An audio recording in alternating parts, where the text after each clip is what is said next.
Financial statements में जब अगर ग्रॉस प्रॉफिट आता है तो नेट सेल्स माइनस सीओजीएस करते हैं, बट अगर कभी ग्रॉस लॉस हुआ तो तब क्या करेंगे? क्योंकि तब एक भी ऐसा कोई सम नहीं हम किया जिसमें अभी तक ग्रॉस लॉस हुआ है। तब उल्टा हो जाएगा।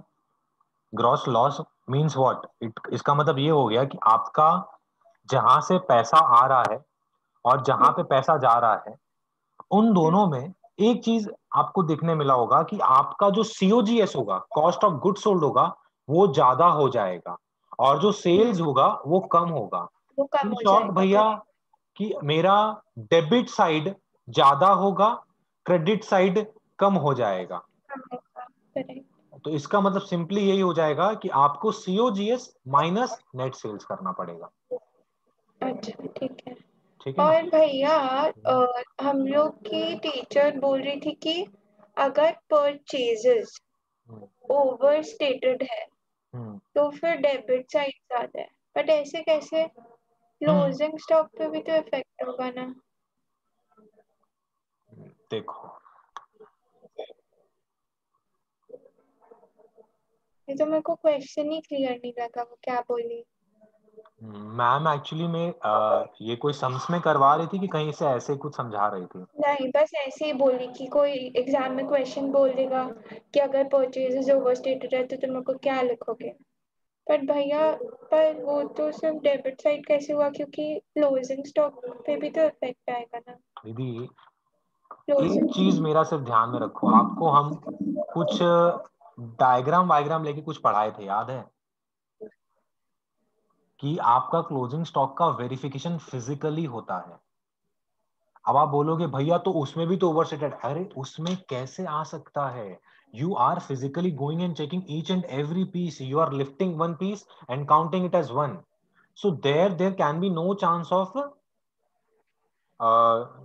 Over statement of the closing stock. अगर भैया कहीं पे लिख दे over statement of closing stock का, हाँ, अगर कहीं लिख दिया, अगर कहीं पे ऐसा लिख दिया कि क्लोजिंग स्टॉक का ओवर स्टेटमेंट है, इसका मतलब आपका प्रॉफिट ज्यादा है। भैया फिर क्या करेंगे? कुछ भी नहीं करेंगे, दो चीज करेंगे। क्या चीज भैया?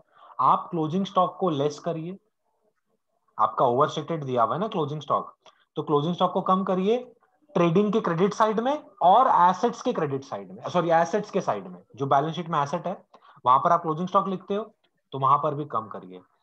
लेकिन अभी जो आप क्वेश्चन पूछे कि भैया अगर परचेज ओवर स्टेटेड है और सपोज कर लो ये बात आपको एडजस्टमेंट में दिया हुआ है, तो आपको पता है इसका दो जगह इंपैक्ट होना चाहिए। हाँ भैया बिल्कुल सही बोल रहे हैं। तो भैया दो जगह इंपैक्ट कहाँ, क्या करेंगे हम लोग? तब देखो हम लोग क्या करेंगे। हम लोग सबसे पहले तो परचेज में से लेस करेंगे, परचेज में से लेस हो जाएगा। नेक्स्ट हम लोगों को ये मानना पड़ेगा कि हमारा जो क्रेडिटर्स है वो भी बढ़ा हुआ है, क्रेडिटर्स में से भी हम लोग को लेस एक्सेस करना पड़ेगा। तो भैया क्लोजिंग स्टॉक वाला चीज हम लोग कैसे समझेंगे कि परचेज, ये आपको अज्यूम करना पड़ेगा, और नहीं तो स्पेसिफिकली मेंशन कर देगा क्वेश्चन में, if purchase is over stated, तब हम लोग को क्या करना है। क्वेश्चन में मेंशन कर दे कि क्लोजिंग स्टॉक में इंक्लूडेड है, ये है वो है, तो आप वो कर सकते हो। समझ में आया? और एक हाँ। बात दीदी ध्यान में रखो, एकदम सिंपल सा चीज है, लॉजिकल चीज है, आप ध्यान में रखो। आप जो भी कुछ कर रहे हो ना, उसका नीचे नोट लिखना। सपोज कर लो अगर ये चीज ऐसा अगर आया कि purchase is over stated by ₹20,000 या 20,000, आप अज्यूम करके रखो कि परचेज ओवर स्टेटेड है। भाई परचेज का ओवर स्टेटमेंट का मतलब क्या होता है? हम लोगों ने गलती से परचेज में ज्यादा लिख दिया, एक्सेस लिख दिया। अब ये जो गलती हुई है, ये गलती ऐसे हो सकती है कि हम लोगों ने इसका क्रेडिटर भी ज्यादा रिकॉर्ड कर लिया होगा, एक परचेज ही एक्स्ट्रा रिकॉर्ड कर लिया होगा। बट क्लोजिंग स्टॉक तो हमेशा आपका फिजिकली वेरीफाई किया जाता है, तो क्लोजिंग स्टॉक में कुछ गलती नहीं हुआ होगा। हम लोग ये मानेंगे कि परचेज भी बढ़ा हुआ है और क्रेडिटर्स भी बढ़ा हुआ है, तो इसका नोट लिख देना। It will have no impact in the closing stock, because closing stock is physically verified at the end of the year. अब ये टीचर में बुद्धि होना चाहिए कि अगर कोई बच्चा ये अज्यूम कर रहा है तो वो बेवकूफ नहीं है।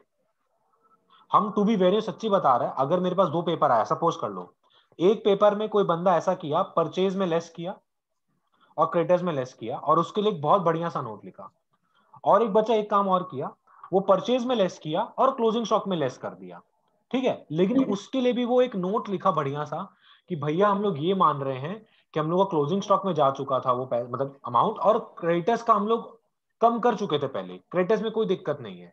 वो अगर नोट लिख दे तो हम कैसे गलत कर दे उसको। अब आप बोलोगे भैया इससे तो हमारा आंसर्स में डिफरेंस होगा, हाँ थोड़ा डिफरेंस आएगा, बट उसका लॉजिक खराब नहीं है। लेकिन भैया हमको क्या करना, आपको ये करना है, परचेज में लेस हो जाएगा और क्रेडिटर्स में लेस हो जाएगा, ठीक है। आपको कहीं पर भी ऐसा क्वेश्चन दिखाई देना तो जितना क्वेश्चन आप सॉल्व कर रहे हो देखो और भी करना। अच्छा आप लोग के शायद एक वो होता है मॉडल टेस्ट पेपर या कुछ पास्ट पेपर्स होता है। हाँ। हाँ, तो आपका शायद 10 पेपर होगा पिछले साल का, आपको बुक मिला होगा सोन दीदी से शायद। दीदी से नहीं मिला क्या 11 का?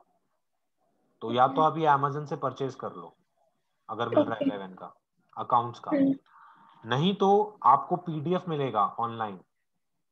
हम अभी ठीक इसलिए है। बोल रहे हैं, नहीं तो हम कर देता, नहीं एक्चुअली मेरे पास टाइम नहीं है, नहीं तो नहीं हम नहीं, कर हम देता। डाउनलोड कर लेगा या हम अमेजोन में चेक कर लेगा। अगर बुक मिल रहा है तो बुक ले लो, बुक अगर मिल गया तो बहुत हाँ ही हाँ। अच्छा होगा, बिकॉज उसमें थ्योरी भी आंसर्स लिखा हुआ है, ठीक है।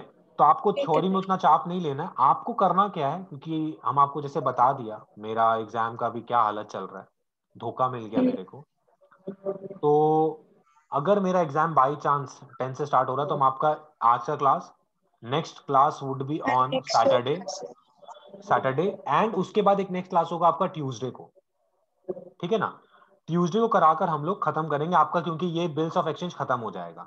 आज हम आपको सारा अकाउंटिंग ट्रीटमेंट लिखवाएगा और इसके आगे कुछ भी ज्यादा टेक्निकल है नहीं, जो टेक्निकलिटी था पहले हो चुका। अब हम अपना क्लास खत्म कराएगा, मेरा एग्जाम 10 से स्टार्ट होगा, 17 को खत्म हो जाएगा। तो हम दिसंबर ठीक है। 1 से तो क्लास लेगा नहीं 17 तक, तो अब आपको करना क्या है इतना दिन तक, आपको 10 का 10 पेपर्स अकाउंट्स का पूरा सॉल्व करके रखना है। आप बोलेगा भैया लेकिन एक चैप्टर तो बाकी रहेगा, कौन सा चैप्टर? ये वाला chapter, incomplete books of record. ये है एक चैप्टर है आपके बुक में, कोई टेंशन नहीं है, ये बाकी रहेगा। तो 10 पेपर में केवल यही तो आएगा नहीं, बाकी सारा हम लोग चैप्टर्स भी पढ़े हैं। तो उन सारे क्वेश्चंस को आप सॉल्व करके रखना, इसको छोड़ के रखना। हम 17 के बाद में क्लासेस कंडक्ट कराएगा, आइदर ऑनलाइन या फिर फिजिकली आकर। हम आपका ये class by the end of December complete करा देगा विद एक्स्ट्रा क्लासेस। तो इससे क्या होगा, आपका ये पूरा का पूरा 11 का सिलेबस दिसंबर एंड तक खत्म हो जाएगा। We will have January for only revision. तो उसमें हम लोग रिविजन मारेंगे बढ़िया से। लेकिन आप प्लीज उस छुट्टी में, 17 दिन का छुट्टी में, सिर्फ नहीं पेपर नहीं। सॉल्व करना, मजाक मस्ती नहीं एकदम भी, ठीक है। नहीं नहीं। सेपरेट कॉपी मेंटेन करना। ये क्या लिखे हैं भैया आप, ये आपको भी मेंटेन करना है, अभी आप इसको बनाइए। और कुछ क्वेश्चन हो तो पूछ लो मेरे से पहले। और नहीं, इतना ही है। अच्छा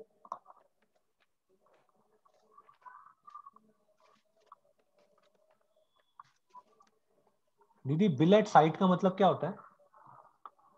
क्या? बिल एट साइट का मतलब?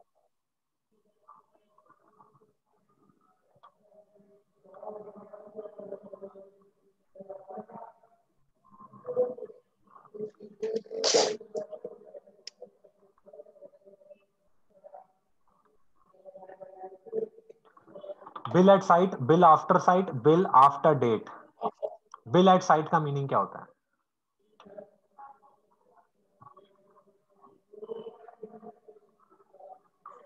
नहीं पता दीदी को।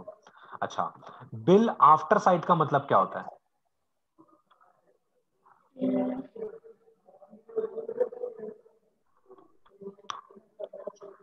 पढ़ा नहीं था क्या, रिवाइज नहीं किया था क्या आप लास्ट क्लास?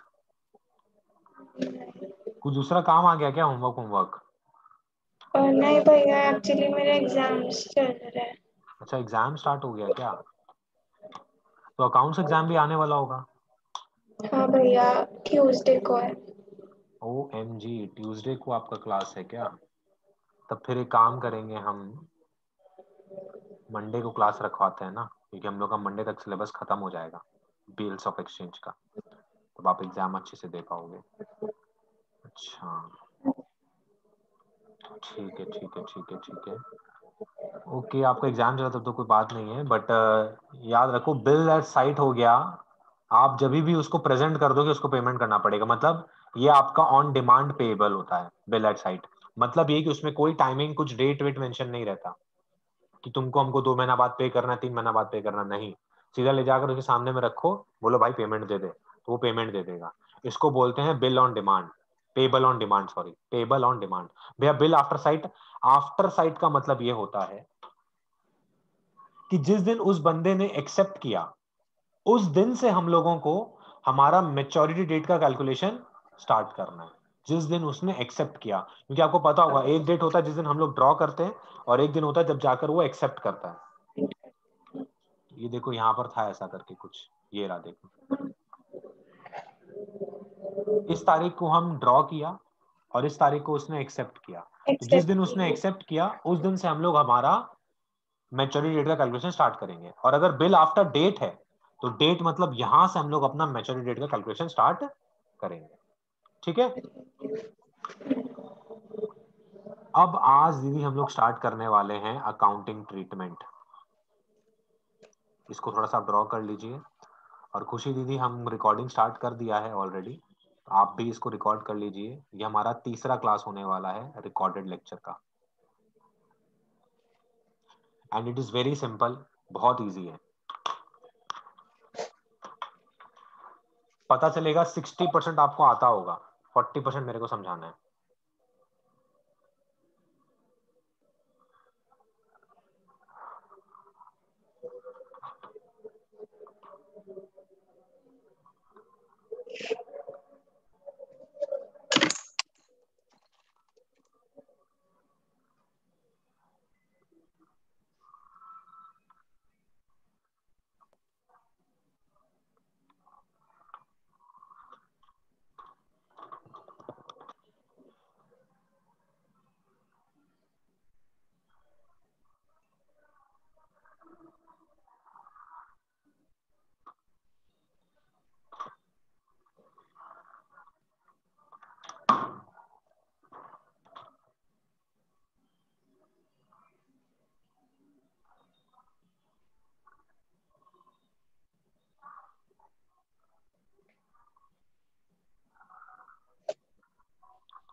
हो गया दीदी? हाँ भैया। अच्छा, हम आपको पहले ये बताता है कि सबसे पहला जो कॉलम आपको दिख रहा है, what do we do with the bill. देखो आपको पता होगा एक बंदा बिल ड्रॉ करता है और दूसरे को एक्सेप्ट करने के लिए देता है, वो एक्सेप्ट कर लेता है तो उसके लिए बिल्स पेबल बन जाता है, और जो बंदा ड्रॉ करता है उसके लिए बिल रिसीवेबल बन जाता है।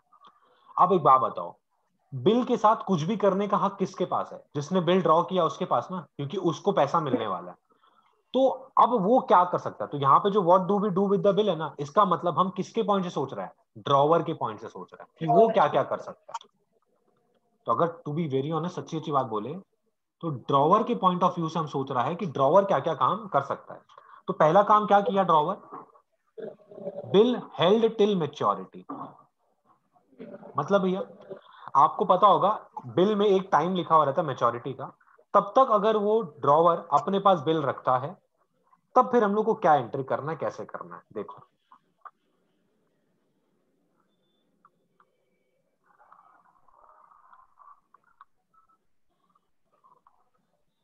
सबसे पहले तो ड्रॉवर ने सेल किया होगा भैया, मतलब हाँ ड्रॉवर ने सेल किया होगा। सबसे पहले सेल का एंट्री पास करेंगे।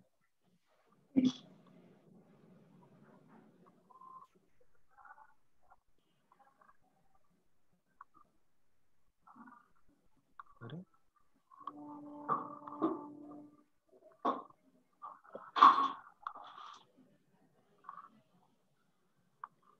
हाँ ठीक है, सेल। अब एक बात बताओ, अगर सेल हुआ है, क्या हो रहा है, हाँ, अगर सेल हुआ है ड्रॉवर के लिए तो इसके लिए परचेज होगा।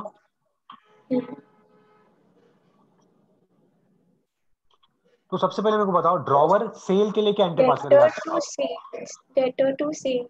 अच्छा एक चीज और, हम यहां पर जस्ट फॉर योर क्लैरिफिकेशन हम ड्रॉवर को नाम दे दे रहा है ए और ड्रॉई को नाम दे दे रहा है बी, ताकि हम लोग को बार बार ड्रॉई ड्रॉवर ना लिखना पड़े। ए है यहाँ पर ड्रॉवर, ए है ड्रॉवर और ड्रॉई है बी। तो जरा देखो, अगर सेल हुआ क्रेडिट पे तो हम क्या रिकॉर्ड करें? क्या हम यही रिकॉर्ड करेगा क्या? ओ नहीं, सेल हुआ है, ये हाँ B2 सेल्स। ठीक है, और इसके बुक्स में शायद ये रिकॉर्ड होगा।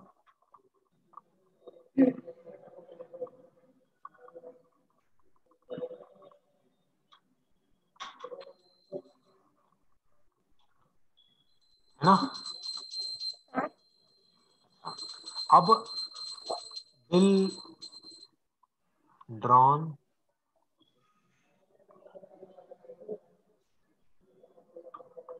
And accepted.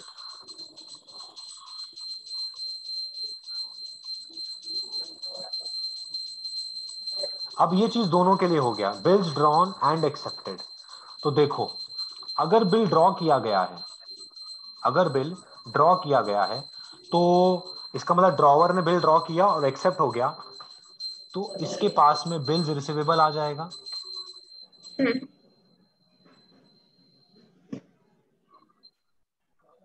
Account debited to, भैया बी हो जाएगा। क्यों? बी तो खत्म हो गया ना। भैया क्या हुआ यहाँ पर? बी कैसे खत्म हो गया? सिंपल सा बात है, बी हमारा डेटर बना था, जो बी है हमारा डेटर बना था। अब हम बी के पास गए, हमने कहा बी देख, मेरे को तुम पे भरोसा नहीं है, तुम एक डॉक्यूमेंट साइन करके दे। तो वो जो डॉक्यूमेंट साइन करके दिया ना, अब वो मेरा एसेट बन चुका है। और मेरा वो एसेट क्या है? बिल्स रिसीवेबल मेरा एसेट बन चुका है, बी खत्म हो गया। अच्छा ठीक है भैया। तो भैया अब वैसे ही परचेजर जो था, जो कि बी है, उसके लिए भी तो भैया लाइबिलिटी दूसरा हो गया होगा। कैसे? क्योंकि भैया हम माल किसे परचेज किया था? ए से परचेज किया था। अब हम ए को तो पैसा नहीं दे रहा है, मतलब भैया अब हम बिल्स पेबल का पैसा देगा। अच्छा, अब आपका क्रेडिटर को खत्म करना है, तो A account debited to bills payable.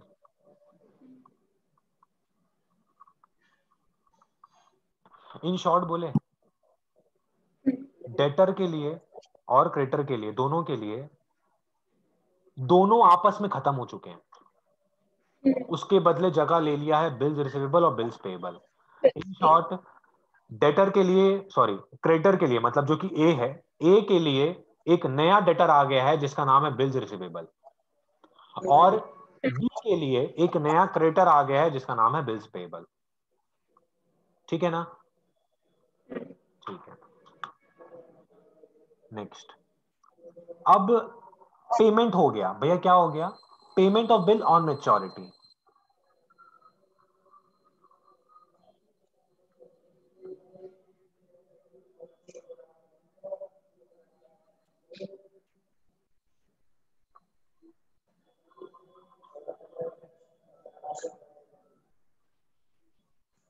मतलब अगर आपको इसका पैसा मिल जाता है तब फिर क्या होता है? कुछ नहीं, सिंपल सा बात है, बैंक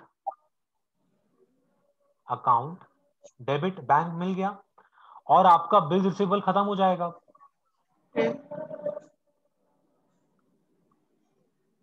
क्योंकि वो बिल रिसीवेबल का पैसा पेमेंट कर दिया, अब आपको टेंशन ही नहीं है।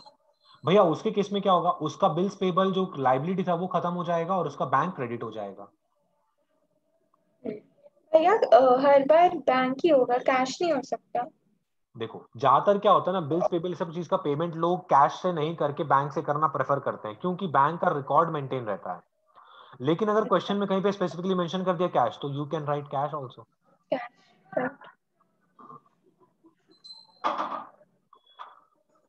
To bank account, simple. अब आपका बिल्स हेल्ड टिल मेच्योरिटी हो गया। भैया यहाँ पर आपने लिखा payment of bill on maturity. भैया ऐसा भी तो हो सकता है वो पेमेंट ना किया हो। हाँ हो सकता है, उसको हम लोग बोलते हैं डिसऑनर ऑफ बिल, बट वो हम लोग बाद में पढ़ेंगे, it is a separate topic. अभी हम क्या बोल रहा है आपको, हम क्या पढ़ा रहा है, वॉट डू वी डू, और यहाँ पे वी कौन था? ड्रॉवर। ड्रॉअर। तो पहले हम लोग हर वो काम करेंगे जो ड्रॉवर करता है। ड्रॉई अगर कुछ उल्टा सीधा कांड किया तब हम लोग आगे जाकर पढ़ेंगे उसके बारे में। अब भैया सेकंड टॉपिक क्या पढ़ने वाले हैं, लिखते हैं, रुको। सेकंड,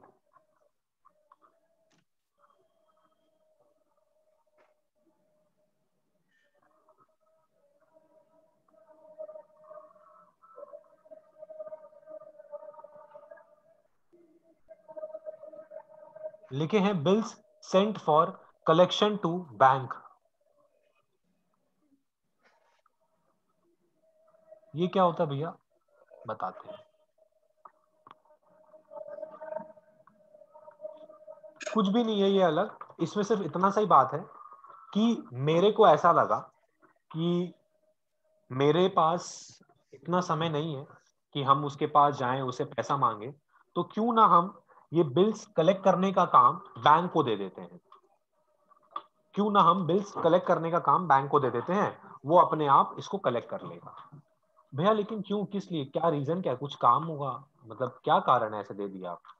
देखो कारण तो इसके पीछे कुछ भी नहीं है, सिंपली एक ही कारण है, हम अपने माथे पे बर्डन नहीं लेना चाह रहा था कि यार पैसा सा लेकर आए। हम सीधे सीधे बैंक को बोला देखिए आप जाइए, आप बात करिए उससे, उससे पैसा ले लीजिए और मेरे बैंक में पैसा डाल दीजिए, मेरे को कुछ भी उसका नहीं है। भैया इसके लिए बैंक कुछ पैसा लेगा, हाँ वो ईयर एंड में जो कमीशन चार्ज करता अपना सर्विस का वो चार्ज कर लेगा, ठीक है। ओके। तो भैया यहाँ पर क्या होगा, देखो सेल एंट्री सेम रहेगा, हम वापस से सबका स्टार्टिंग से बता रहा है, सेल हुआ होगा तो सेल एंट्री सेम रहेगा, सबके लिए सेम रहेगा, परचेज का सेम रहेगा,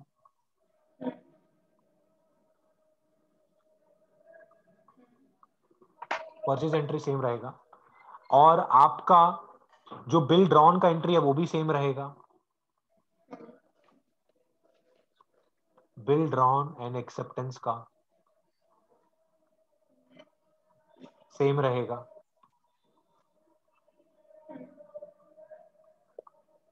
दो, अच्छा, अब आता है बारी हमारे पढ़ाई का। बिल्स सेंट फॉर कलेक्शन,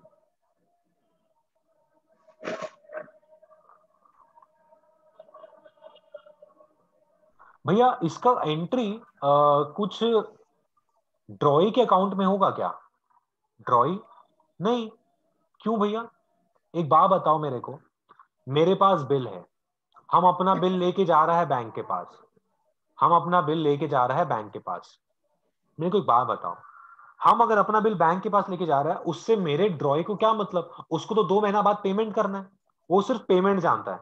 भैया वो बैंक को पेमेंट पेमेंट का करे, क्या? वो किसी को भी पेमेंट करे, वो बैंक को पेमेंट करे, किसी तीसरा इंसान को पेमेंट करे, हमको चाहिए क्या, पेमेंट। हमको मतलब ही नहीं है कि, मतलब उसको मतलब ही नहीं कि हम किसको दे रहा है, हम बैंक को भेजा, क्या नाम है, किसी गवर्नमेंट को भेज दिया या फिर किसी अपने क्रेडिटर को भेज दिया, उसको मतलब ही नहीं है, हम कुछ भी करें, हम उसको जलाकर फेंक दिया, उसको मतलब नहीं है। याद रखना, बिल सेंट फॉर कलेक्शन ये मेरा काम है, ड्रॉवर किया ये काम, ड्रॉवर मतलब ए।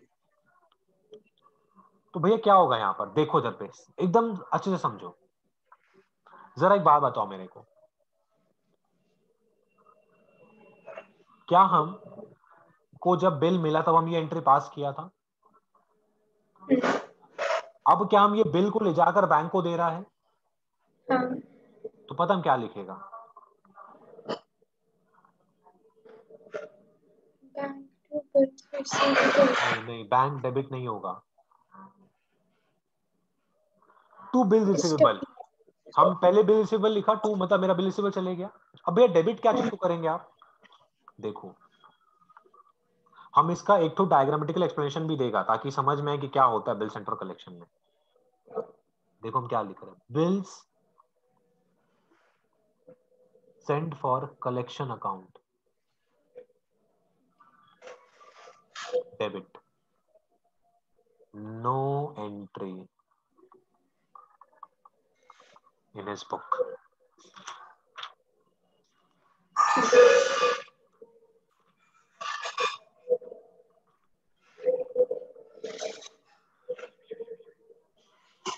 समझ में आया दीदी अभी हम जो लिखा, bill sent for collection account debited to bill receivable, अब भैया अगर पेमेंट होगा, इस चीज का अगर पेमेंट हो जाएगा तब क्या होगा? नॉर्मल सा बात है, पेमेंट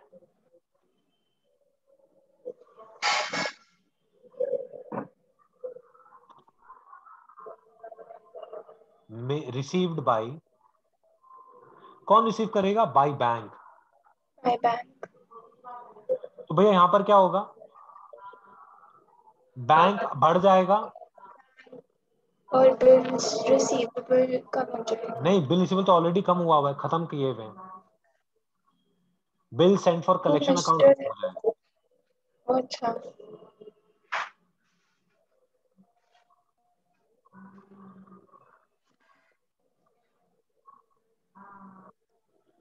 तो भैया इसके बुक्स में क्या एंट्री होगा?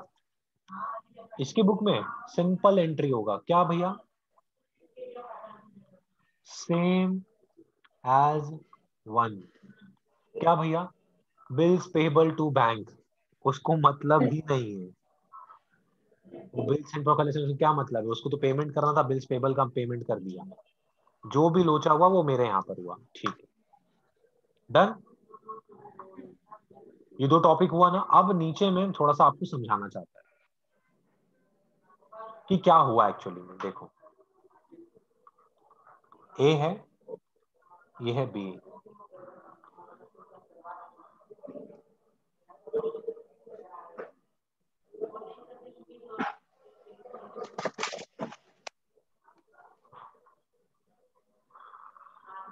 भैया 1 मिनट में आ रहे हैं, बस ठीक, 1 मिनट।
भैया देखो, ए और बी, हम लोग ए और बी अपने एग्जांपल में लेके चल रहे हैं। अब ए ने बी को गुड्स बेचा होगा और बी ए को पेमेंट करता, लेकिन ए ने क्या किया? बिल ड्रॉ किया और बिल ड्रॉ करके बी को दिया। Bill drawn given for acceptance, ठीक है। अब बी ने एक्सेप्ट कर लिया, बी एक्सेप्टेड। जैसे इसने एक्सेप्ट किया, इसके लिए बन गया वो बिल्स पेबल,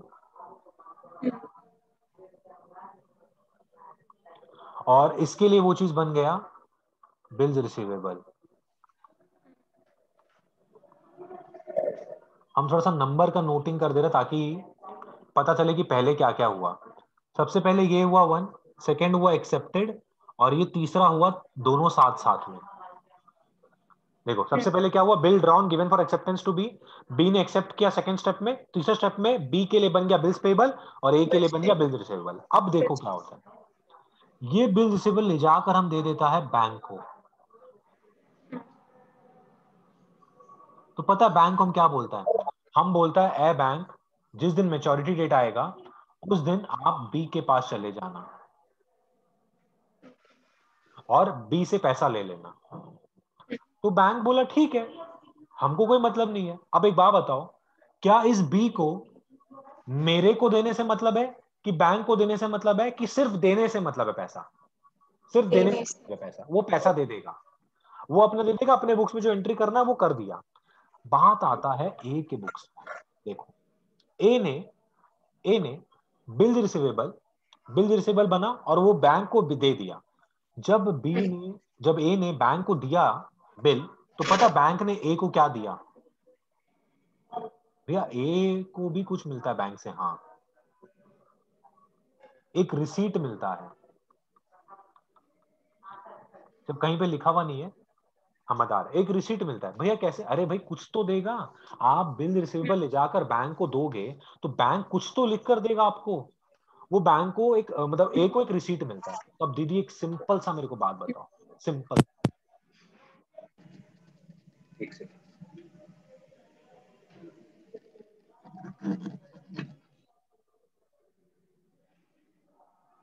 हेलो। हेलो। हाँ, आवाज आ रहा ना यशु मेरा? हाँ भैया। हाँ, तो ए ने बिल रिसीवेबल ले जाकर बैंक को जब दिया, तब ए ने क्या ये एंट्री पास नहीं की होगी टू बिल रिसीवेबल? अब भैया वो ठीक है। डेबिट किसको करे?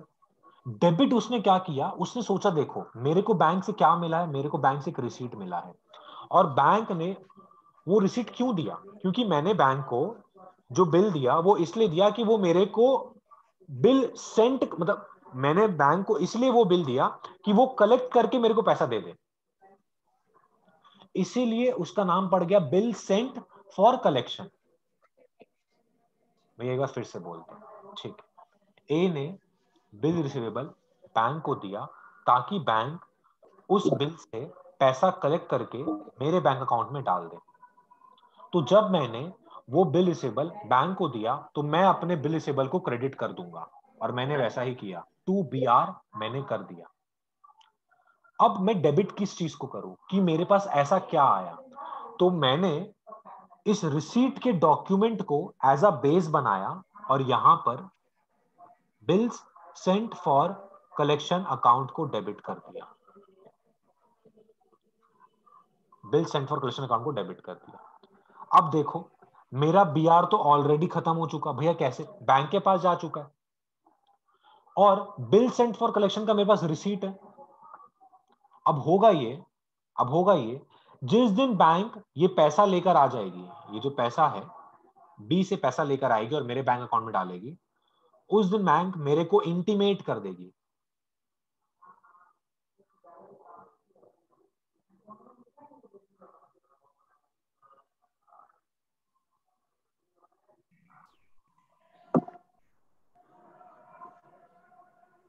हेलो।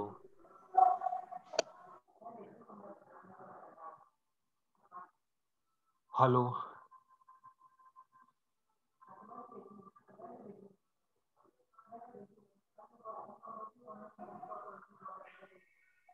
हेलो। हेलो। हाँ दीदी, इंटरनेट कनेक्शन ठीक है ना आपका? हाँ भैया। हाँ ठीक है, वो जा रहा है। देखो आप पता नहीं कहां तक सुना, हम फिर से बोल रहे हैं। ए ने बिल बैंक को दिया, बैंक ने उसके बदले एक रिसीट दी। अब सिंस मैंने अपने बिल रिसेबल को बैंक को दे दिया तो मैंने बिल रिसेबल को क्रेडिट कर दिया क्योंकि मेरा बिल रिसेबल खत्म हो चुका है ना। करेक्ट। अब मैं डेबिट किसको करूं, मैं ये सोच रहा हूं, क्योंकि देखो मेरे पास डेबिट करने के लिए ना तो बी है ना बी आर बचा। तो हम बोले यार मेरे को बैंक एक तो रिसीट दिया था, बैंक मेरे को एक रिसीट दिया था, हम इस रिसीट को क्यों ना एक डॉक्यूमेंट का बेस बनाकर बिल सेंट फॉर कलेक्शन को ही डेबिट कर दे। तो हमने वही किया, मैंने bill sent for collection account को डेबिट कर दिया। अब आप बोलोगे भैया ये है कि, अरे कुछ नहीं है, बस समझ लो एक पेपर है छोटा सा जो बैंक मेरे को दिया, हम उसको नाम दे दिया bill sent for collection account debited. अब बात सुनो, बैंक जाकर जब पैसा लेकर आ जाएगा तो बैंक मेरे को एक इंटीमेशन देगा, सुनिए सुनिए मिस्टर ए, हम लोगों को आपके डेटर से पैसा मिल चुका है। हम बोला वेरी गुड, तो अब आप ना जो रिसीट मिला था ना आपको उसको फाड़ दीजिए। हम बोला अच्छा। तो पता है जब बैंक को पैसा मिल जाएगा, व्हेन बैंक रिसीव्स पेमेंट, तब पता है क्या है जर्नल एंट्री पास करेगा, हम तब अपने बिल सेंड फॉर कलेक्शन को खत्म कर देगा, बैंक को डेबिट कर देगा क्योंकि बैंक में पैसा आ गया।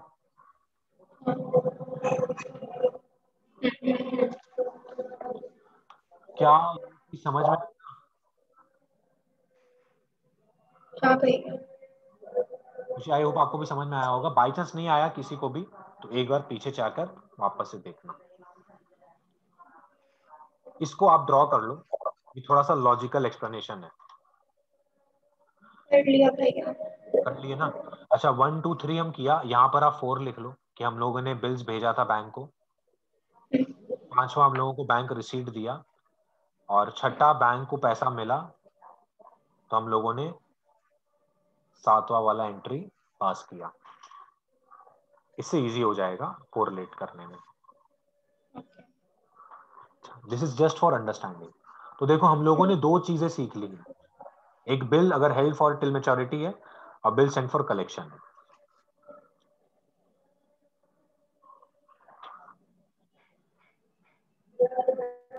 अब फिर से हम लोगों को एक सेम फॉर्मेट ड्रॉ करना पड़ेगा। ओके।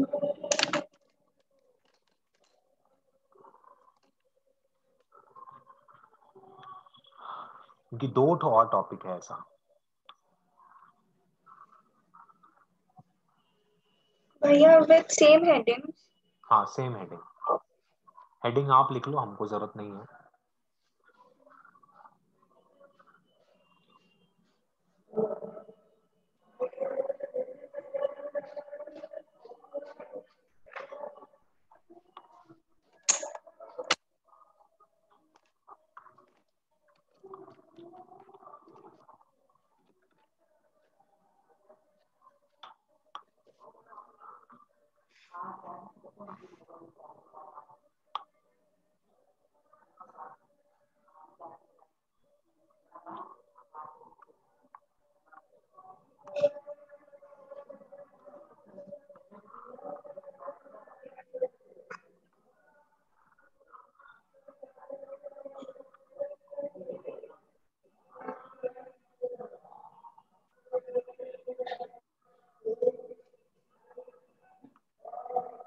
हाँ जी।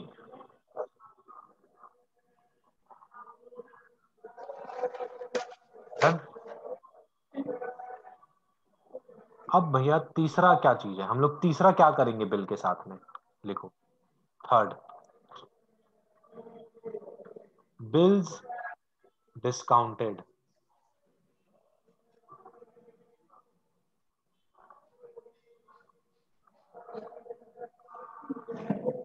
With bank. बिल्स को डिस्काउंट किया जा रहा है। भैया बिल्स डिस्काउंट करना क्या होता है बता देते हैं, सुन लो। कभी कभी जो सेलर होता है, he is in an urgent need of money, और he requires money immediately. But since the terms and conditions of the bills are somewhat like that, the person will receive the payment after 2 or 3 months. So what will he do? वो 2-3 महीने इंतजार नहीं कर सकता। What he do? वो अपने bill को लेके जाता है बैंक के पास, और बैंक को बोलता है ए बैंक, इस बिल को आप डिस्काउंट कर दीजिए, इस बिल को आप डिस्काउंट कर दीजिए। तो बैंक बोलता है हम डिस्काउंट कर दे रहे हैं। लेकिन जब वो लोग डिस्काउंट कर रहे रहते हैं ना, तो वो लोग बिल में एक चीज चेक करते हैं कि ये बिल कितने अमाउंट का है और कितना दिन बाद इसका पेमेंट आने वाला है। तो वो लोग तो चेक कर लिए। अब 5,000 का सपोज कर लो वो बिल का अमाउंट था, पता है वो लोग उसके बैंक अकाउंट में केवल 4,800 रुपया डाले। तो ये जो है मिस्टर ए जाकर झगड़ा करने लग गया, बोला अरे भैया ये तो 5,000 का बिल था, आप 4,800 डाले, 200 रुपया क्या किए? बोला 200 रुपया आपका डिस्काउंटिंग चार्जेस है। हम बोले डिस्काउंट काहे का डिस्काउंट? मेरा बैंक वाला कॉलर पकड़ लिया, बोला डिस्काउंट नहीं है ये डिस्काउंटिंग चार्जेस है। हम ये बात इसलिए ऐसे बोला यशवी, ताकि ये बात समझ में आए कि ये डिस्काउंटिंग चार्जेस है, not discount. It is an expense, मतलब जो कि बैंक हमसे चार्ज कर रहा है। तो भैया डिस्काउंटिंग चार्ज डिस्काउंट अलाउड में क्या डिफरेंस है? Discount is allowed by us, हम लोग अलाउ करते हैं। जब कोई चीज चार्ज होता है ना, तो वो दूसरा पार्टी हमसे चार्ज कर रहा है।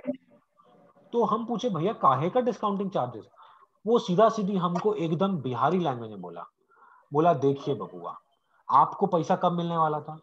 हम बोले 2 महीना बाद। हम बोले हम आपको पैसा कब दे रहे हैं? तो बोले आज दे रहे हैं। अभी हमको बात बताइए 2 महीना खत्म होने में कितना देरी बाकी है? हम बोले 1.5 महीना या 1 महीना 20 दिन बाकी है। तो एक बात बताइए, आपको तो 1 महीना 20 दिन पहले पैसा मिल गया, हमको तो 1 महीना 20 दिन बाद पैसा मिलेगा ना। टाइम वैल्यू ऑफ मनी जानते हो कि पैसा का कुछ समय का कीमत होता है। 2 महीना बाद ये 5,000 रुपया 5,000 रुपया नहीं रहेगा, इसका वैल्यू थोड़ा सा कम हो जाएगा, और हम आपको इंस्टेंट मनी प्रोवाइड कर रहे हैं, तो हम तो कुछ तो चार्ज लेंगे अपना। हम बोले अच्छा, मतलब आप मेरे को इमीडिएट पेमेंट करके दे रहे हो, उसके लिए आप थोड़ा चार्जेस ले रहे हो, क्योंकि आपको तो 2 महीना बाद पेमेंट मिलेगा। बोले हाँ एकदम सही समझे आप। हम बोला ठीक है, आपको मेरा अच्छा, तो लॉजिक समझ में ड्रॉअर आया? के लिए एक्सपेंस हुआ ये। हाँ, यस तो ये यस ड्रॉअर यस, पे करेगा ना। हाँ हाँ ये खर्चा ड्रॉवर का हुआ। अब देखो हाँ। भैया, ड्रॉई को कुछ लेना, अरे कुछ लेना देना नहीं है ड्रॉई को, उसको क्या मतलब है? तो भैया एंट्री कैसे क्या करना है, देखो भाई, हम फिर से वही चीज करेंगे। क्या चीज भैया? सेल का एंट्री सेम होगा,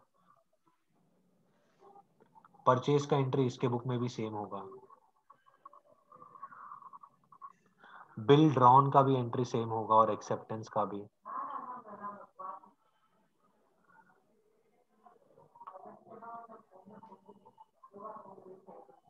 यहाँ पर भी डू, यहाँ तो लिखना भी नहीं पड़ता।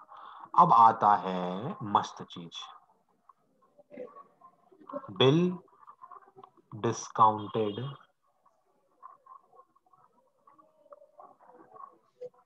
With the bank. हम बिल लेके गए बैंक के पास में। अब देखिए दीदी, क्या मेरे को सबसे पहले 2BR करना चाहिए कि नहीं करना चाहिए? हाँ। भैया बिल तो आपका जा रहा है, हाँ। हम्म, अब बिल रिसीवेबल को हम क्रेडिट कर दिए, भैया आपका डेबिट क्या क्या होगा? देखो, एक तो बैंक बढ़ेगा मेरा, हम्म, क्योंकि बैंक मेरे को डायरेक्टली पैसा दे देगा, और हम्म, कुछ डिस्काउंटिंग चार्जेस लगेगा। हम्म, which is my expense. Which is my सीधे एक्सपेंस। डेबिट होता है। सो भैया इट इज समथिंग लाइक कि बिल रिसीवेबल 5,000 का है, तो बैंक अकाउंट में 4,800 रुपया आया, और डिस्काउंटिंग चार्जेस 200 रुपया एग्जैक्टली। हम्म, ओके ओके ओके भैया, समझ में आया। ठीक है हम्म, भैया, इसके बुक्स में कुछ एंट्री होगा? No entry. देखो लॉजिक तो अब होगा। मेरे को जरा दीदी यहां पर बताओ आप, हम्म, हम देखो क्या लिख रहा है, पेमेंट रिसीव्ड बाय बैंक। भैया बैंक पैसा मिल रहा है, हाँ, हम बैंक को BR दे दिया था, बैंक मेरे को पेमेंट कर दिया था। अब पैसा लेने का जिम्मेदारी किसका है? बैंक का है। तो बैंक जाता है किसके पास? बी के पास, बोलता और है भाई बी ये के पैसा दे दे पास। मेरे को। अब बैंक को पैसा मिल गया। एक बात बताओ, हम अपने बुक में क्या एंट्री करें? कुछ नहीं। मतलब भैया, अरे मेरे को तो पैसा ऑलरेडी मिल गया, हाँ, हम बिल पहले डिस्काउंट करा लिया था। लेना है तो हाँ अब बैंक को। हाँ हाँ, अब बैंक को मिलेगा, तो भैया बैंक कुछ एंट्री, हाँ, अरे हमको क्यों करना है, बैंक अपने बुक्स में करे, एग्जैक्टली वो बैंक। हाँ बैंक का इनकम। अच्छा भैया एक बात बताइए ना, जो 2 महीना बाद बैंक को 5,000 मिलेगा, तो बैंक का तो डिस्काउंटिंग चार्जेस इनकम हो जाएगा। हाँ, हम्म, जो डिस्काउंटिंग चार्जेस मेरे लिए एक्सपेंस था, बैंक का इनकम है, तो मेरे लिए तो नो एंट्री। हम्म, और भैया ड्रॉई के लिए क्या एंट्री हो जाएगा? सेम जो पेमेंट का एंट्री था, मतलब भैया इस बार यहां पर हम कर दे रहे हैं, कुछ भी नहीं, बिल्स पेबल टू बैंक। हम्म,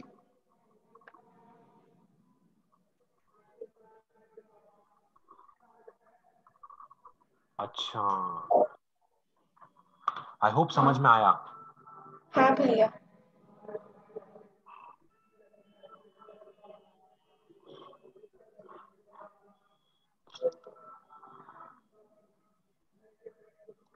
और जो हम अभी आपको बात बोला ना कि बिल डिस्काउंटिंग क्यों करवाते हैं, ये थ्योरी में क्वेश्चन आता है what do you mean bye discounting of bill?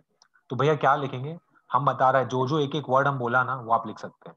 क्या भैया, जैसे मैं आपको बोला इमीडिएट रिक्वायरमेंट था फंड्स का सेलर को, या फिर बोल सकते हो क्रेडिटर को, तो वो बिल्स ले जाकर प्रेजेंट तो नहीं कर सकता वापस से कि भैया आप मेरे को पेमेंट कर दो।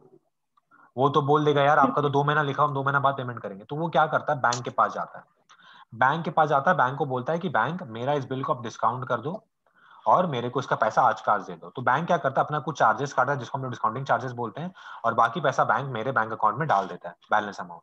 अब जिस दिन मेच्योरिटी डेट आ जाता है, जिस दिन मेच्योरिटी डेट आ जाता है, उस दिन बैंक वो पैसा बी से रिकवर कर लेता है और बी अपना पेमेंट कर देता है और सबका काम निबड़ जाता है। कोई टेंशन नहीं, कोई लोचा नहीं, कोई लफड़ा नहीं, काम खत्म। समझ में आया? हाँ। अच्छा, तो भैया ये खत्म क्या? हाँ, ये भी खत्म हो गया। हम बता रहे हैं डिसऑनर जब हम लोग सीखेंगे तो सारा केस के लिए अलग अलग से डिसऑनर सीखना पड़ेगा। मतलब भैया 1 का केस अलग है, 2 का केस अलग है, 3 का केस अलग है, तीनों के लिए अलग से डिसऑनर सीखना पड़ेगा। बताएंगे क्यों? भैया टफ है क्या वो? टफ कौन बोल रहा है? सब लॉजिकल है, सारा चीज आपको लगेगा हाँ यार ये तो होना ही चाहिए, हाँ ये तो होना ही चाहिए, ऐसा ही है, और कुछ भी नहीं। भैया चौथा क्या है? हाँ, चौथा के लिए तो हम आपको इतना दिन से बोल रहे थे, एंडोर्समेंट, एंडोर्समेंट।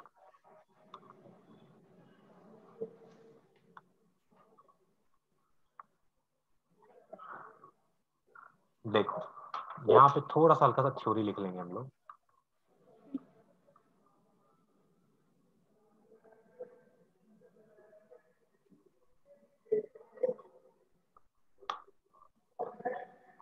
आपके पास नीचे जगह होगा ना, थोड़ा सा एक बार लिख लो।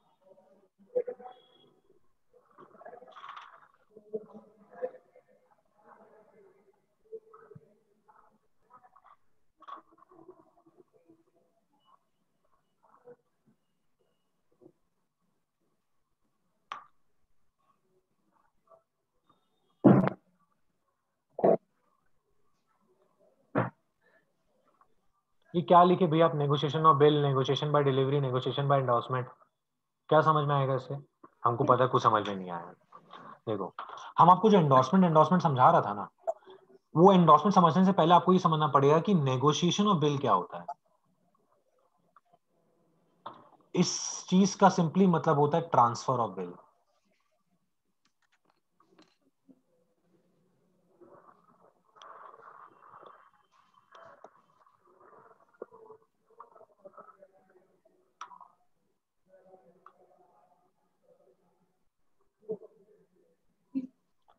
भैया ये ट्रांसफर ऑफ बिल से होता क्या है? इससे कुछ भी नहीं होता है, सिर्फ एक चीज आप समझ लो कि जो ट्रांसफर ही होता है, ट्रांसफर ही कौन होता है पता है? जो देखो, ट्रांसफर करते हैं। नहीं, जो ट्रांसफर करता है who that person is transferor, और जिसको मिलता है वो ट्रांसफर ही होता है। इसका सिंपल मतलब ये होता है कि transfer he becomes the holder of bill.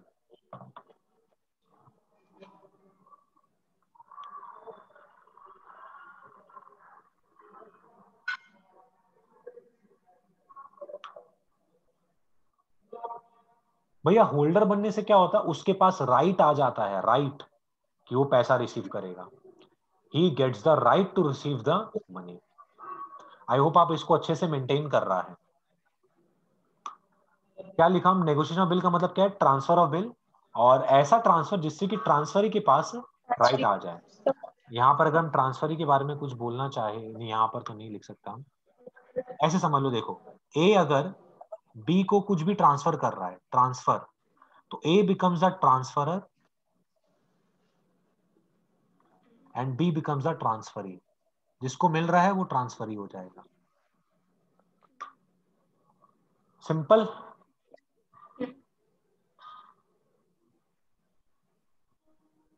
ठीक है भैया, अब ये बताइए नेगोशिएशन बाय डिलीवरी. देखो, नेगोशिएशन ऑफ बिल जो होता है ना, ट्रांसफर ऑफ बिल, वो दो तरीके से हो सकता है. एक होता है बाय डिलीवरी और एक होता है bye endorsement.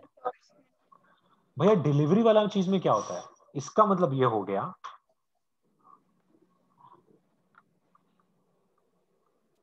bills of exchange is payable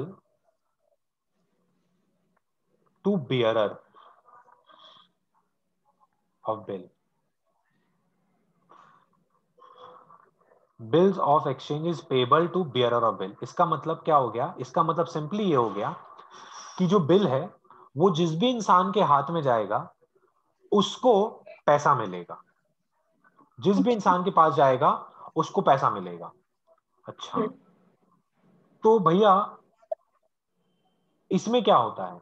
इसका मतलब ये होता है, इसका मतलब ये होता है, मतलब ये बिल्स रिसीवेबल हुआ ना, नेगोशिएशन बाय डिलीवरी. देखो नेगोशिएशन बाय डिलीवरी हो या नेगोशिएशन बाय एंडोर्समेंट हो, दोनों का मतलब ये हो रहा है कि आपके पास बिल था और आपने किसी और को दिया. That means transfer of bill. आपके पास बिल है और आपने किसी और को दिया, तो इसको हम लोग बोलते हैं ट्रांसफर ऑफ बिल. अब हम लोग ये पता कर रहे हैं कि ये ट्रांसफर कैसे किया गया. ये बाय डिलीवरी किया गया कि बाय एंडोर्समेंट किया गया? तो अगर बाय डिलीवरी हो रहा है तो उसमें bills of exchange is payable to bearer of bill. Bearer मतलब भैया जिसके पास बिल है उसको पेमेंट मिल जाएगा. भैया किसको पेमेंट मिल जाएगा? जिसके पास बिल है उसको. जो बी है ना, बी बी वो पेमेंट कर देगा. लेकिन भैया डिलीवरी में और एंडोर्समेंट में डिफरेंस क्या है कि डिलीवरी हो रहा है, एंडोर्समेंट हो रहा है?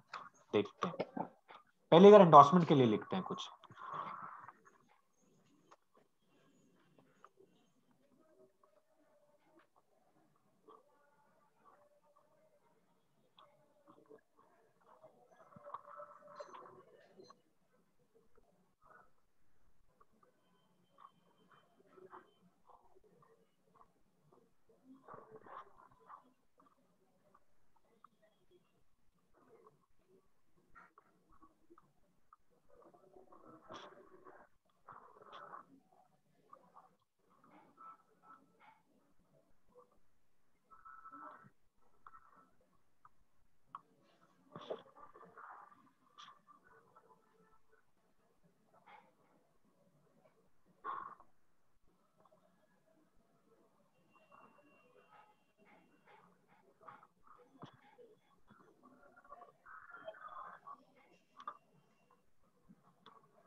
Signature is required at the back of the bill for endorsement.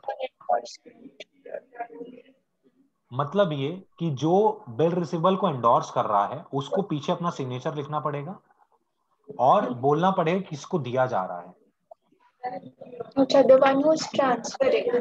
हाँ, जो ट्रांसफर कर रहा है ना उसको पीछे में सिग्नेचर करना पड़ेगा. सिग्नेचर कर कर वो बिल भेज देगा किसी को. ठीक है. अच्छा, और उसका नाम भी लिखेगा कि अब इसको पेमेंट मिलना चाहिए. क्यों भैया? क्या पे क्या लिखा हुआ है? Bill is payable to a specified person और to his order. Signature is required at back of the bill for endorsement. जरूरी है सिग्नेचर रहने का. ठीक है भैया, लेकिन इसमें और डिलीवरी में क्या फर्क हो गया? सिंपली बताएं, हम सिंपली बताएं. सुनना, अच्छे से सुनना. सपोज करो, सपोज करो आपके घर पे हम खाना भिजवा रहा है, हम रौनक खाना भिजवा रहा है। अब मेरा जो आदमी है, हम उसको ये बोल दिया, यशवी संचेती के घर पर आपको खाना भिजवाना है, यशवी संचेती के घर पे आपको खाना भिजवाना है। हम उसको एक तो बिल दे दिया खाने का। अब वो पता गया, पता आपको, वो आपको खाना पकड़ाएगा, मेरे को वहीं पे खड़ा खड़ा फोन करेगा, बोलेगा सर यशवी मैम से बात कर लीजिए, हम उनको खाना दे चुके हैं। और फिर वो अपना फोन आपको देगा, आप फोन पे मेरे से बात करो, बोले भैया खाना मिल गया। ठीक है, एक तो चीज ये हुआ। दूसरा चीज ये हो गया, दूसरा चीज ये हो गया, आप नोटिस करते होगे कि आजकल जो स्विगी के डिलीवरी बॉय होते हैं ना, डिलीवरी बॉय, वो लोग ज्यादा पूछताछ नहीं करते, वो लोग इतना नहीं देखते। वो लोग बोलते हैं भैया आपने ऑर्डर किया था, हम बोलते हैं हाँ हाँ हाँ, सामान पकड़ाया भाग गया। That is mayor delivery. भैया और अच्छा एग्जांपल दीजिए ना। सड़क पर पैसा गिरा हुआ था, सड़क पर पैसा गिरा हुआ था, हम पैसा उठा लिए, मेरा हो गया, डिलीवरी हो गया। इसको बोलते डिलीवरी होना। भैया सड़क पर बिल रिसीवेबल गिरा हुआ था, हम उठा लिए, मेरा हो गया, वो पैसा मेरे को मिल जाएगा। सड़क पर एक एंडोर्स्ड बिल गिरा हुआ था, हम उठा लिए, मेरे को पैसा नहीं मिलेगा। क्यों भैया? क्योंकि उसमें सिग्नेचर था और लिखा हुआ था इस फलाना आदमी को पैसा मिलना चाहिए। अच्छा, स्पेसिफाइड पर्सन था भैया, अच्छा, तो मेरे को कैसे मिलेगा? ओ तो भैया दोनों अलग अलग चीज है, मतलब हाँ। हम लोग क्या पढ़ रहे हैं? हम लोग पढ़ रहे हैं एंडोर्समेंट के बारे में। एक सच्ची बात बताएं, डिलीवरी एंडोर्समेंट ऑलमोस्ट सेम है, खाली एक थिन लाइन ऑफ डिफरेंस क्या चीज का आया भैया? सिग्नेचर उधर का। स्पेसिफाइड पर्सन, हाँ। बाकी तो सब सेम ही है। ओके ओके भैया, थोड़ा सा कुछ और लिखवा दीजिए ना। हाँ, कर देते हैं। ए है, बी है, ए के पास बी आर है, ये आपको पहले से पता है, और इसके पास बिल्स पेबल है।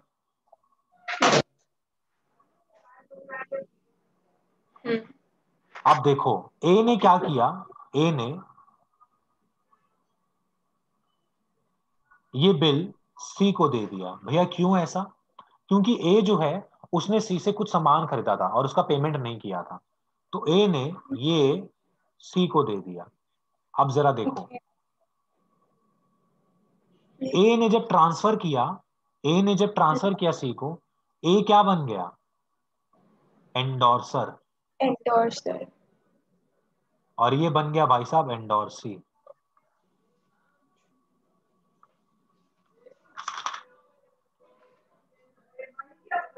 और यहां पर ये जो काम हुआ इसको बोलेंगे हम लोग endorsement.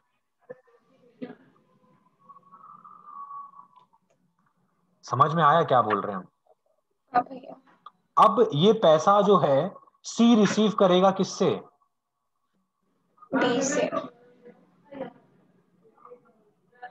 Will make payment on maturity. ठीक है ना, सिंपल है। हाँ भैया। ओके,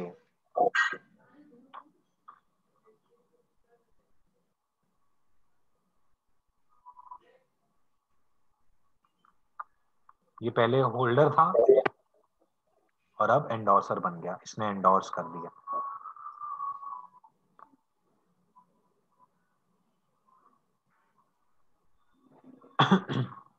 ये भैया थ्योरी में आ सकता है, हाँ आ सकता है कि नेगोशिएशन ऑफ बिल को एक्सप्लेन करो, तो सिंपली आपको लिखना है negotiation of bill it means transfer of bill and it is such a transfer that the transferee becomes the holder of the bill. And what do you mean by holder of the bill? It means he has the right to receive the money from the bills payable person, या फिर बोल सकते हो, या फिर ड्रॉई से मिलने का राइट है उसके पास। और negotiation of bill is of two types: negotiation by delivery and negotiation by endorsement. In case of delivery, BO is payable to bearer of bill directly, बस आया दे दो, जिसके पास बिल उसको दे दो। negotiation by endorsement क्या होता है? It is payable to a specified person or to his order. It means signature is required at the back of the bill for endorsement. Endorsement. बस। तो भैया आप एंडोर्समेंट आप समझाने वाले हैं? हाँ, अब हम समझाने वाले हैं एंडोर्समेंट। दीदी आपने एक्सटेंड कर दिया क्या? आपने तो पेंसिल से बनाया किया होगा ना, पेंसिल से बनाया है ना? हाँ भैया। हाँ दीदी एक काम करना पड़ेगा आपको। भैया क्या बोल रहे हैं देख लो।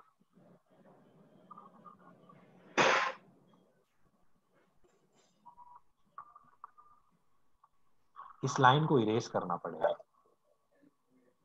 पूरा देख लो एक बार, फिर करना आप। तो फिर आप गुस्सा हो जाएगा कि कितने बार लाइन ड्रॉ करा रहे नहीं। हैं। नहीं देखो, देखो पहले देख लो क्या कर रहा है। भैया आप 3 लाइन ड्रॉ करेंगे ना? हाँ क्यों?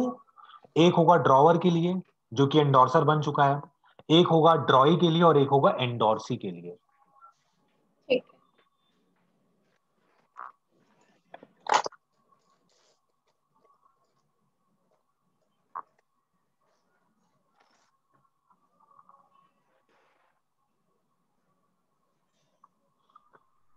हम थोड़ा सा इसमें ऊपर में लिख दे रहे हैं, नहीं तो बड़ा दिक्कत हो जाएगा आपको।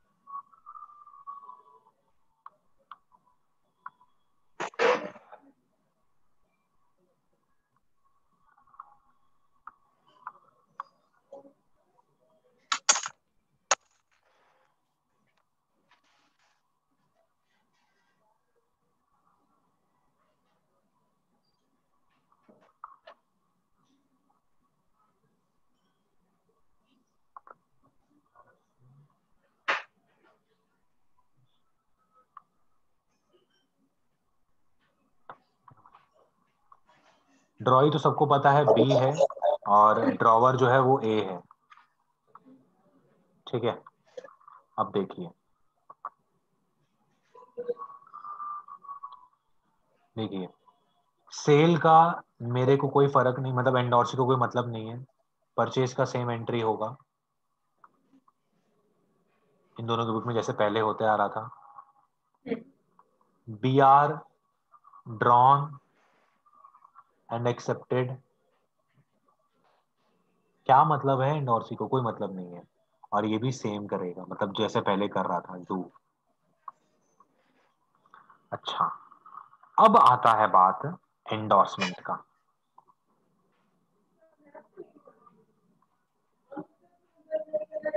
एंडोर्समेंट का अब हुआ ये कि मेरे पास तो बी आर है, और मेरा बी आर चले जाएगा तो हम सीधा सीधी टू बिल रिसीवेबल करेगा, आया ना? और हम किसका नाम डेबिट करेगा? मेरे क्रेडिटर का। हाँ, क्रेडिट। Fees account debited. भैया अब ये बी आर तो मेरे ख्याल से उसको मिल गया, किसको मिल गया? भैया सी को। हाँ तो सी क्या करेगा? सी करेगा B R to A account. भैया ये भैया बी क्या करेगा? कुछ नहीं, उसको क्या नहीं। मतलब है? नहीं। अच्छा भैया पेमेंट वाले दिन क्या होगा? ए का कुछ नहीं। कुछ नहीं होगा, इसको भैया पैसा मिल जाएगा।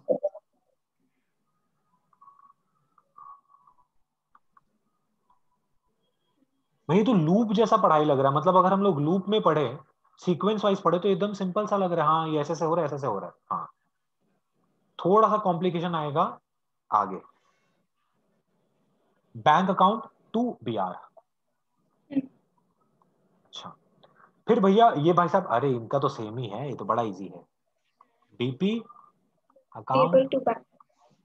To bank. सिंपल। हाँ भैया। Done.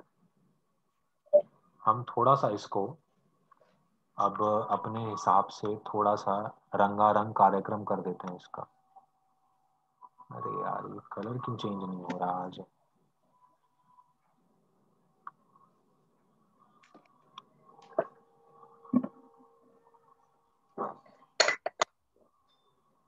Share screen.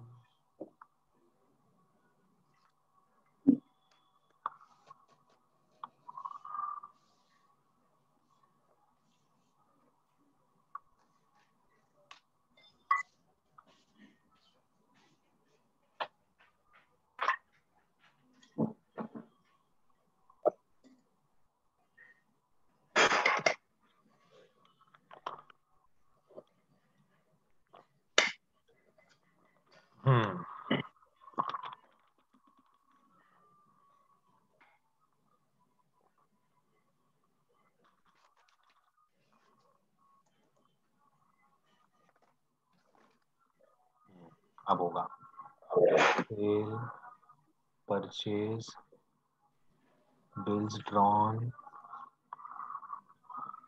Payment of bill, maturity. ताकि हमको पता चले यहाँ एंट्री था, ये सेल का सेम एंट्री है, बिल्स ड्रॉन एंड एक्सेप्टेंस का सेम एंट्री है, परचेज का सेम एंट्री है, इसका जो डू करना है वो bill sent for collection same entry है, payment receive by bank same entry है।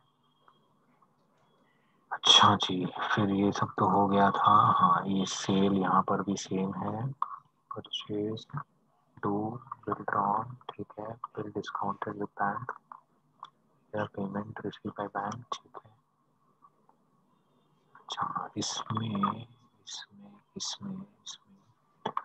थोड़ा सा अलग करना पड़ेगा। इसमें एक ये आ गया एंडोर्सिंग नया, ड्रॉवर में भी। हाँ, अब sale same, purchase same, B R drawn and accepted same. अब एंडोर्समेंट हुआ और पेमेंट हुआ, ठीक है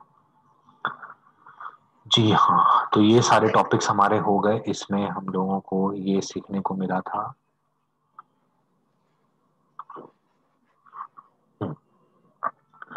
अब भैया क्या करने का है, देखो हम लोग अभी जितना भी टॉपिक करे ये एक्चुअली कोर था, मेन चीज हम लोग पढ़ ली। अब हम लोगों को थोड़ा सा कॉम्प्लिकेटेड टॉपिक, कॉम्प्लिकेटेड तो नहीं बोलेगा बट थोड़ा सा अच्छा अच्छा टॉपिक, कॉम्प्लेक्स टॉपिक पढ़ने के लिए मिलेगा। चलिए, अब सब मिसलेनियस टॉपिक है, टूटा फूटा। ऐसे मतलब वैसे ये लाइन वाइन नहीं ड्रॉ करना हम लोगों को अब। One.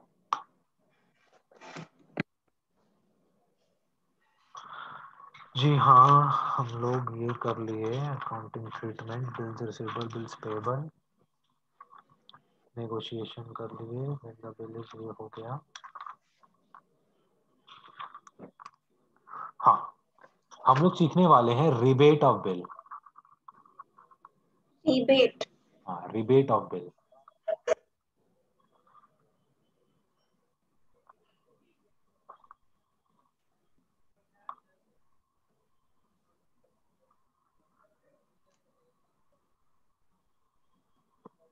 अच्छा, यशवी काम करो ना, एक सेकंड रुको, हम बता रहे हैं, पहले काटना मत, पहले सुन लो हम क्या लिखने वाले हैं। ओके।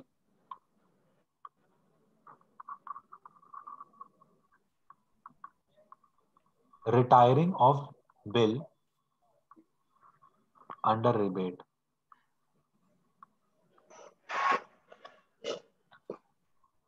ये लिखो, और ये रिटायरिंग का मीनिंग हम समझाएगा अभी आपको। आप पहले ये लिख लो, retiring of bill under rebate, आपको जैसे लिखना है, काटना है या फिर एरो देके ऊपर में लिखना है, लिखो।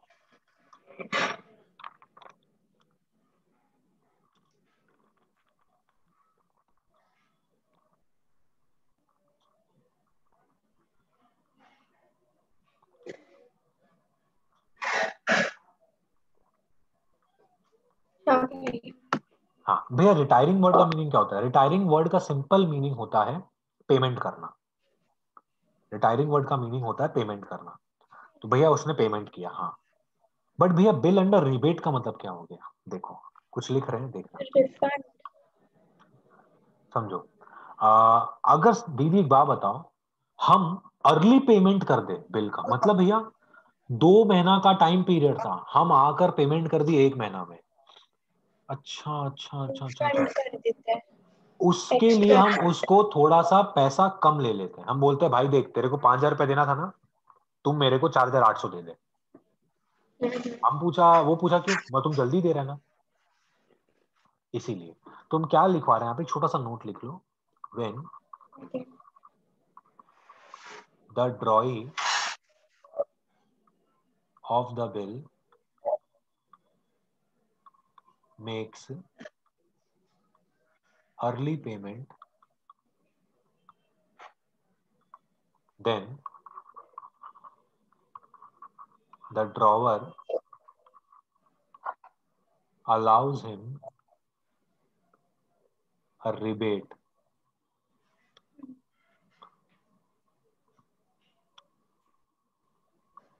rebate allowed by drawer is an expense to him, and rebate received by drawee is an income to him.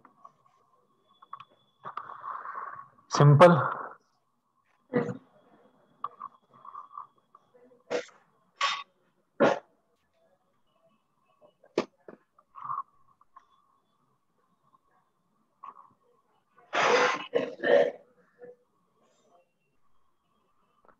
ठीक है, अब भैया, हाँ, अब हम थोड़ा सा ट्रांजैक्शंस बता दे रहे। देखो, अगर ड्रॉवर का बुक है तो क्या होगा, और अगर ड्रॉई का बुक है तो क्या होगा। भैया इसमें वो सब चीज का क्या हुआ, क्या चीज का, सेल परचेज, हाँ वो सब हुआ हुआ है, सेल परचेज सब हुआ हुआ है। इट इज जस्ट कि आपका, आपको इसका पेमेंट मिलने वाला है, आपको इसका ओके। पेमेंट मिल रहा है। तो यहां पे सीधे लिख रहा है ऑन अर्ली पेमेंट।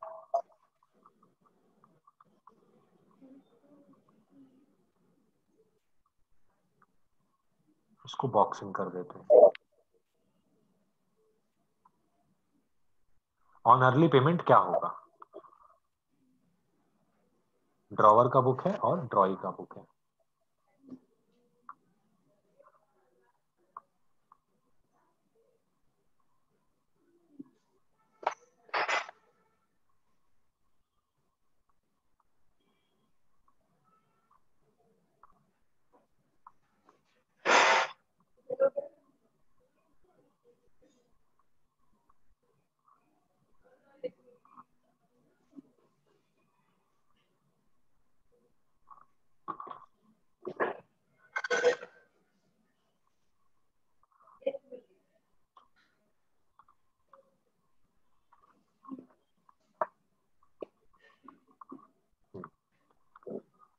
ये लिख लिया आपने, ड्रॉ अर्ली पेमेंट। तो देखो अब ड्रॉवर अपने बुक में क्या करेगा, देखो सिंपल सा बात है, बैंक में तो पैसा तो मिला ही आपको,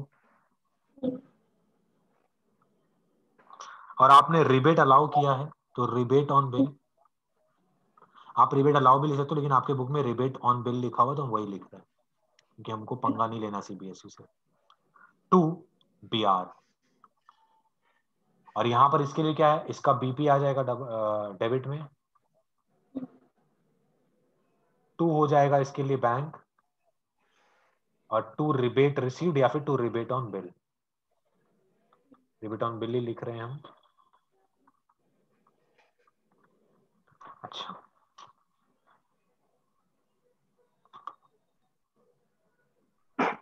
ठीक है, अब हम लिख रहे हैं कैलकुलेशन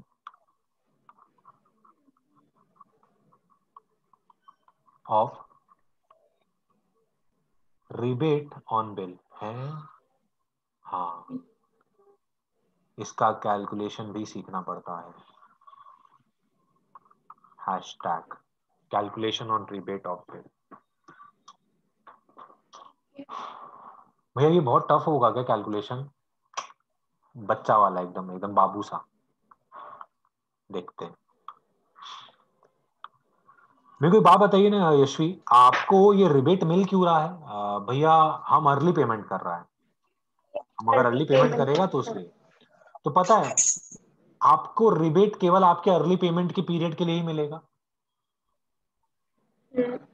मतलब एक बात बता, देखो उधर पे, सपोज कर लो, ये लिखना मत आप लोग, खुशी आप भी मत लिखना, खाली समझना इस चीज को। देखो ए बी है, जो बिल ड्रॉ हुआ था इन दोनों के बीच में, वो हुआ था 2 मंथ्स का, ठीक है। अब एक महीना खत्म हुआ, एक महीना खत्म हुआ, टाइमलाइन हम ले ले रहा है, सपोज कर लो ये है, ये हुआ एक महीना खत्म, ये हुआ दूसरा महीना खत्म। अब हुआ ये कि ए को पेमेंट यहीं पर मिल गया, रिसीव्ड, तो बी को रिबेट कितना महीना का मिलेगा? 2 महीना का कि 1 महीने का जो कि रिमेनिंग था? रिमेनिंग पीरियड के लिए रिबेट मिलेगा, क्योंकि इतना ही तो टाइम पीरियड वो पहले पेमेंट किया ना। पूरा पेमेंट पूरा के लिए थोड़ी ना देंगे, इसके लिए थोड़ी ना दे देंगे, नहीं, इस पूरे के लिए आपको रिबेट मिलेगा। भैया अगर ऐसा होता कि वो 10 दिन पहले पेमेंट कर दिया था तो 10 दिन का रिबेट मिलता आपको। अच्छा भैया 4 दिन पहले, 4 दिन का। भैया जिस दिन बिल ड्रॉ किया उसी दिन पेमेंट कर दिया, 2 महीने का। अच्छा अच्छा अच्छा अच्छा भैया, हाँ ये तो सही चीज है भैया। भैया लेकिन ना रिबेट निकालने के लिए भैया कोई रेट चाहिए रहता है, रेट। हाँ तो वो रेट आपको क्वेश्चन में देगा। रेट मतलब समझ रहे, परसेंटेज होगा ना, ऐसे इंटरेस्ट का रेट होता है 4%, 10%, वैसे इसका भी कोई परसेंटेज होगा रिबेट का। तो वो रिबेट का परसेंटेज क्वेश्चन में देगा, और उस पर फिर हम लोग टाइम फैक्टर मारेंगे और इसका आंसर निकलेगा। भैया दिखाइए कैसे निकलेगा, सीधा सीधी आप लोग फॉर्मूला लिख लो। भैया मतलब बिल ड्रॉ होने के बाद हाँ जब पेमेंट होता है उसके रिमेनिंग डेज पे हाँ रिबेट होता है ना। हाँ, जितना रिमेनिंग पीरियड बाकी है मेच्योरिटी में, अच्छा जितना ठीक है। रिमेनिंग पीरियड बाकी है मेच्योरिटी में, समझ ठीक में है। आया? हाँ।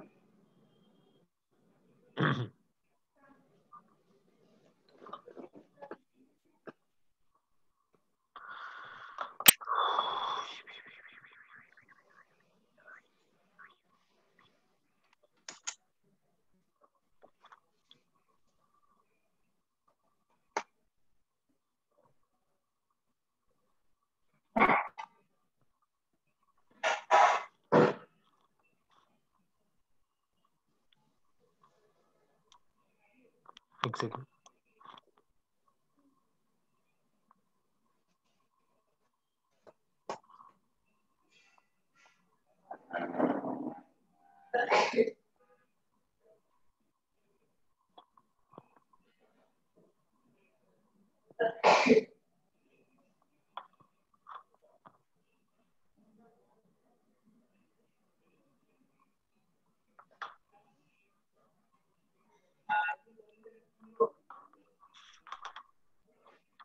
देखो फॉर्मूला हम क्या लिख रहे हैं,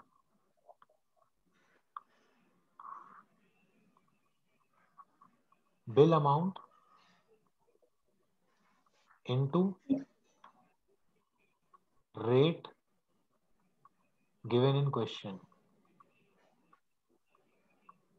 इनटू, भैया इनटू क्या करेंगे, इनटू हम लोग सिंपली करेंगे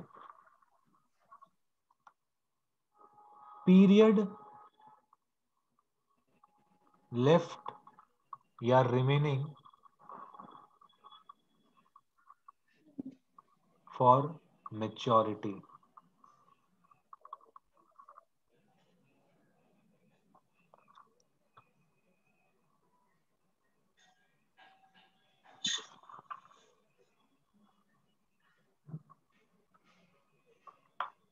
और टेक्निकल भाषा में लिखे पेमेंट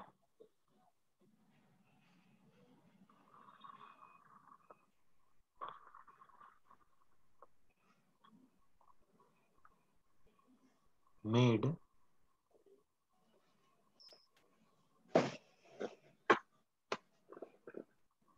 अर्ली।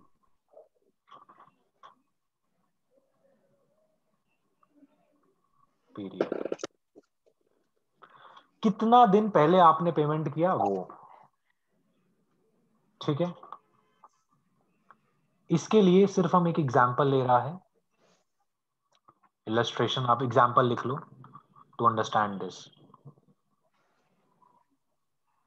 लिखो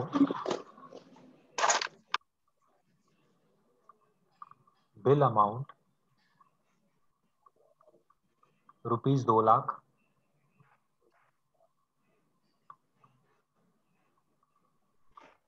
बिल डेट,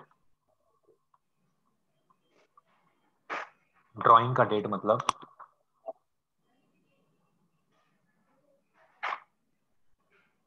आपका 1 जुलाई 2020 पेबल आफ्टर 3 months। ठीक है। And payment made on 4th of August 2020, rate is equals to rupees, sorry rupees का होता रेट में 15%। ठीक है दीदी। अब देखो सबसे पहले तो आपको क्या निकालना पड़ेगा। पेमेंट मेड ऑन 408 है ना? हाँ 408 है, 408 है। ठीक है। अब सबसे पहले हम क्या करेगा पता है, सबसे पहले तो हम निकालेगा ड्यू डेट। क्यों भैया, बता रहे हैं, देखो सोल्यूशन ड्यू डेट कैलकुलेशन भैया कैसे निकालते हैं, हे भगवान, पहला क्लास में बताए थे दीदी। सबसे पहले हम लोग क्या लिखते हैं, हम लोग सबसे पहले भैया लिखेंगे हम लोग बिल डेट क्या था, और 3 months का था ना टाइम पीरियड, तो हम इसमें 3 months यहां पर ऐड कर देगा, आ जाएगा 1 October 2020, प्लस करेंगे 3 days of grace,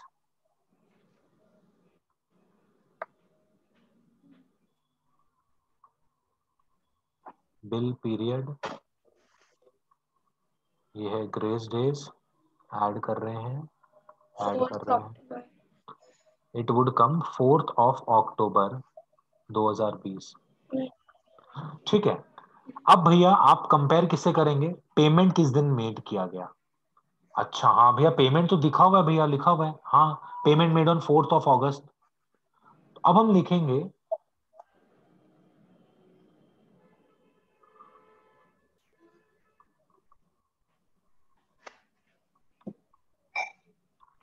early payment made period.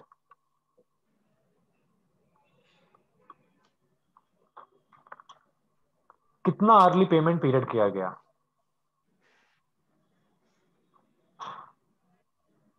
भाई कैसे निकालेंगे डिफरेंस, किसका किसका टू भैया। मंथ हाँ 2 months, करेक्ट भैया, टू कैसे मंथ निकला, लेकिन निकला कैसे, ये निकला आपका difference between the maturity period, जो कि आपका ये है मेच्योरिटी डेट,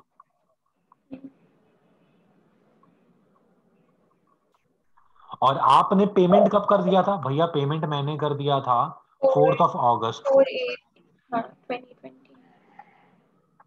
तो इसका मतलब ये एक्चुअल डेट था, और पेमेंट हमने कर दिया था 4/8/2020 को। अच्छा भैया, अगर इसमें कुछ अगर अलग डेट दिया हुआ रहता, आपने तो बहुत इजी डेट दिया, तो आपको फिर डेज वाइज कैलकुलेशन करना पड़ता। अच्छा, तो भैया यहां पर आ जाएगा 2 months। ठीक है भैया, अब निकालेंगे हम लोग कैलकुलेशन ऑफ रिबेट।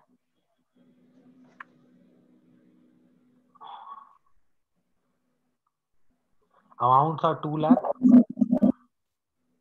इंटू आपका 15%, 15/100 इंटू 2/12,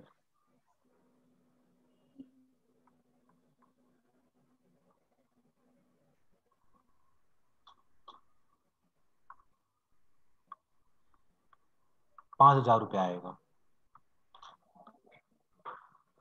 ठीक है,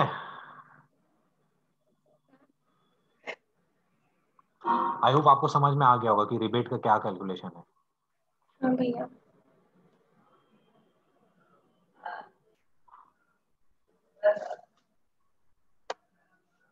भैया अब क्या पढ़ने वाले हम लोग, रिबेट हो जाए उसके बाद हम लोग पढ़ेंगे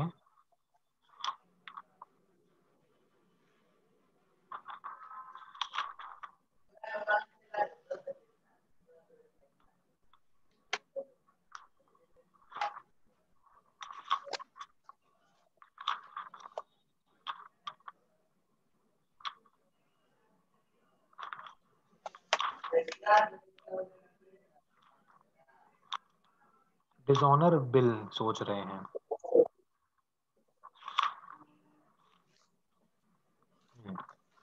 अब हम लोग नेक्स्ट टॉपिक स्टार्ट करने वाले हैं, डिसऑनर ऑफ बिल। हमने अभी क्या पढ़ा? Retiring of bill under rebate. अब सेकेंड टॉपिक पढ़ेंगे हम लोग, डिसऑनर ऑफ बिल।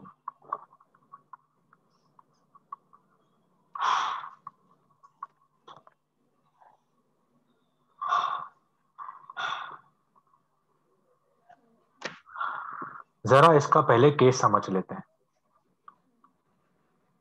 ये उतार लेना आपको, जो भी हम बना रहा है, ए है और बी है, ठीक है। अब आपको पहले से पता है कि ए के पास बिल्स रहता है, बिल्स रिसीवेबल है इसके पास, इसके पास बिल्स पेएबल है।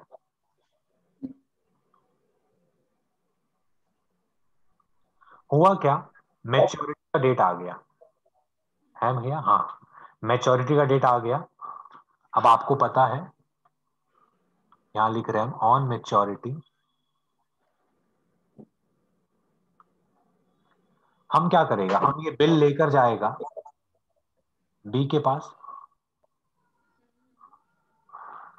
Will ask for payment. Yes. B इतना बेशरम, इतना निहायती बेशरम इंसान, हमको बोलता हम पेमेंट नहीं करेंगे। हम बोला अरे क्यों पेमेंट नहीं करेगा, तुमसे हम बिल साइन करा, बोला हम नहीं करेंगे, तुमको जो करना है कर लो। हम बोला हे भगवान, ये क्या हो गया।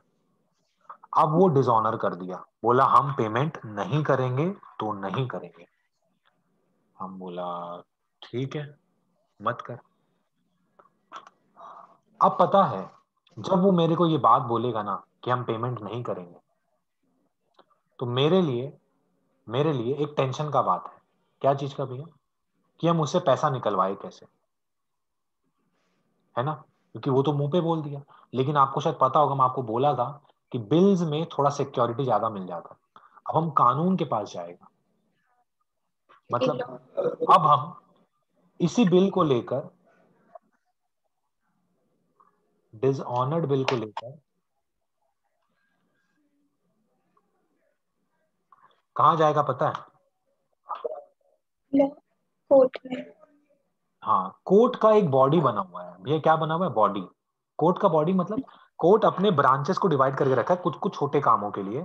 तो वो छोटा बॉडी का नाम है नोटरी पब्लिक। हम नोटरी पब्लिक में गया, हम नोटरी पब्लिक को बोला देखिए सर ऐसा सा मेरे साथ बुरा बुरा काम हो गया, बी ने पैसा बोला नहीं देंगे।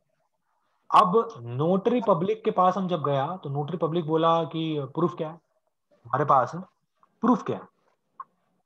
तो हम बोला सर हम उसको नोटिस दिया था, मतलब हम उसको नोटिस दिया कि तुम मेरा बिल को डिसऑनर कर रहे हैं। बोला अच्छा। तो नोटरी पब्लिक बोला ठीक है तुम बिल मेरे को दे दो। Notary public keeps the bill and takes it to B for asking payment.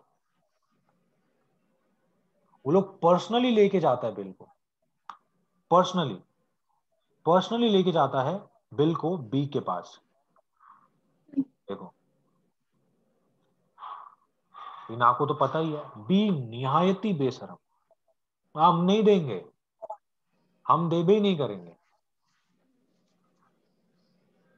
For asking payment.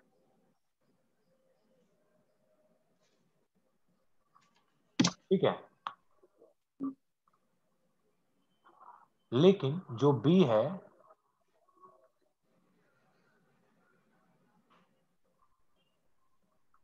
Refuses,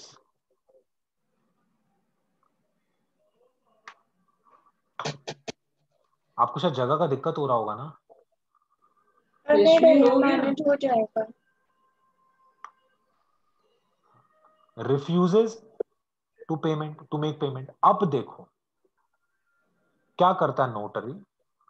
notary मेरे को बोलता देखो भाई वो तो पेमेंट नहीं करा, तो हम बोले क्या करना है, बोला देखो हम इस पे कोर्ट का स्टैंप मार देंगे, आप इसको ले जाकर कोर्ट में केस लड़ सकते हो। हम बोले अच्छा ठीक है करिए। हम जैसे ही वो उनको बोला ना करने के लिए, तो वो कर तो दिए, और हम जैसे ही जा रहा था वहां से, वो मेरे को पकड़ लिए, बोला अरे क्या हुआ? तो हम बोला क्या हुआ, हमको जाने दीजिए। बोला अरे पैसा दीजिए। हम बोला क्या चीज का पैसा? बोला नोटिंग किए हम बोला क्या किए आप? नोटिंग। हम बोला अच्छा, ये जो आप स्टैम्प मारे इसको नोटिंग बोलते हैं क्या? बोला हाँ, इसको बोलते हैं नोटिंग चार्जेस। हम बोला अच्छा बेटा, मेरा खर्चा भी लग गया यहाँ पर। बोला, वो हमको बोला अरे आप टेंशन मत लीजिए, आपने सिर्फ पेमेंट किया है, खर्चा किसका है? खर्चा बी का है। बोला मतलब? बोले कि आप जब कोर्ट में केस लड़ेंगे ना, वो बी बेटा पेमेंट करेगा इसका, वो एक्सपेंस रिकॉर्ड करेगा इसका। हम बोले हम क्या किए? आपने सिर्फ पेमेंट किया है बी के बिहाफ में, आपने सिर्फ पेमेंट किया है बी के बिहाफ में। हम बोला हमको इतना समझ में नहीं आता, हमको सिंपल बताइए। बोले आप सिर्फ यहाँ पर कैश का पेमेंट करिए, कैश का पेमेंट करिए, और आप ये बोलिए अपने मन में कि मैंने ये पेमेंट बी के बिहाफ में किया है, मेरा नोटिंग चार्जेस का कोई खर्चा नहीं है। तो हम बोला बी फिर क्या करेगा? बी अपने बुक्स में नोटिंग चार्जेस का एक्सपेंस रिकॉर्ड करेगा और आपको अपना डेटर बनाएगा। अच्छा अच्छा, सॉरी डेटर नहीं, क्रेडिटर बनाएगा। क्रेडिटर क्रेडिटर बनेगा तभी तो पेमेंट करेगा। मेरे को क्रेडिटर बना लेगा वो, क्या हमको उसको पेमेंट करना है। तो अब ये क्या करेगा? ये notary public will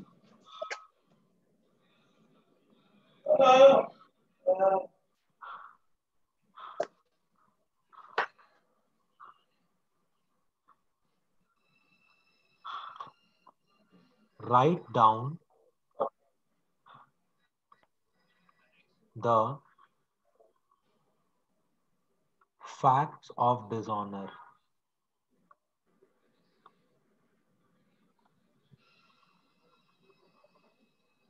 on the bill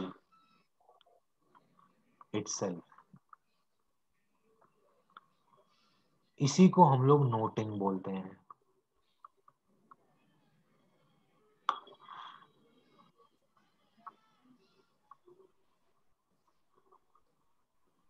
okay. ठीक है, अब देखो, noting charges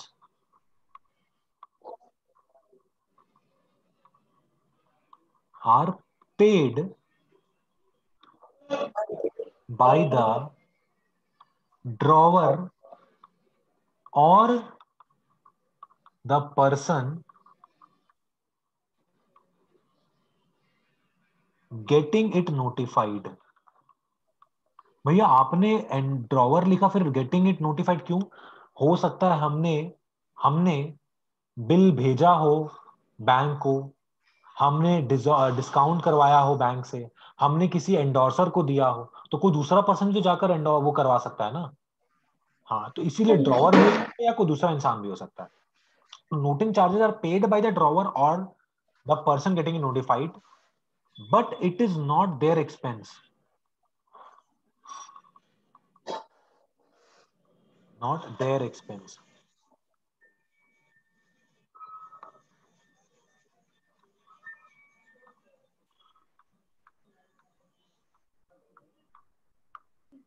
They will simply pass this journal entry। क्या? B account. भैया बी कौन है? ए भगवान, drawee account debited to cash. ओ भैया, बी को हम लोग हमारा डेटर बना देंगे। अरे डेटर तो बन ही गया था जब डिसऑनर कर दिया था, उसको बोले थोड़ा पैसा और बढ़ाओ, तुमको और देना है। मतलब भैया अगर 2000 का बिल था और 20 रुपया नोटिंग लगा, तो मतलब ये कि 20 रुपया एक्स्ट्रा लेंगे, उसके बाद अब 2020 लेंगे। अच्छा अच्छा अच्छा अच्छा, हाँ ठीक है भैया। एंड और वो 20 बैंक के पास जाएगा। बैंक के पास जाएगा। देखो, अगर बिल हम होल्ड कर रहे हैं मेच्योरिटी तक, तो वो पैसा मेरे को मिल रहा है। अगर बैंक होल्ड कर रहा है बिल मैच्योरिटी तक तो बैंक को मिल जाएगा 20 रुपया नोटिंग का। हम लोग आगे पढ़ेंगे।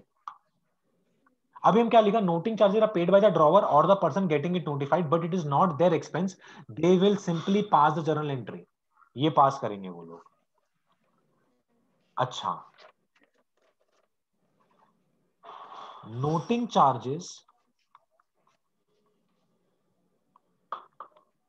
is the expense of drawee, क्योंकि बेटा चीटिंग तो तुम किया, पैसा तुम नहीं पे किया, तुम बियर करो ये खर्चा। हाँ, तो भैया वो क्या रिकॉर्ड करेगा, वो जबरदस्त चीज रिकॉर्ड करेगा। वो रिकॉर्ड कर रहा है नोटिंग चार्जेस का नाम, क्योंकि मैं आपको बोला था एक्सपेंसेस का नाम रिकॉर्ड करना पड़ता है डेबिट में अगर हुआ। अब देखो मुझको क्रेडिटर किसको रिकॉर्ड करेगा, भैया दो जन हो सकता है, कौन कौन, या तो ड्रॉवर या तो बैंक। या फिर देखो हम बैंक नहीं लिख रहा, पर्सन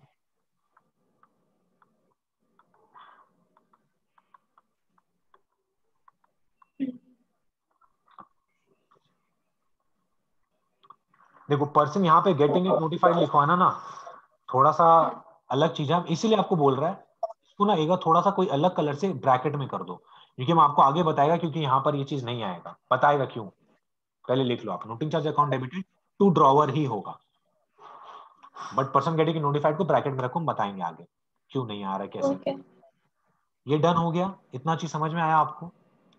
भैया अभी पढ़ाए क्या, अभी हम कुछ भी नहीं हाँ। पढ़ाया, सिर्फ आपको बोला एक सिंपली डिसऑनर का मतलब क्या होता है, कि वो पैसा ऐसा नहीं देता तो हम लोग नोटिंग वोटिंग करवाते, ये चीज हो गया। लेकिन अब हम लोग को जर्नल एंट्री सीखना पड़ेगा। अब हम लोग सीखेंगे journal entries under various cases of dishonour.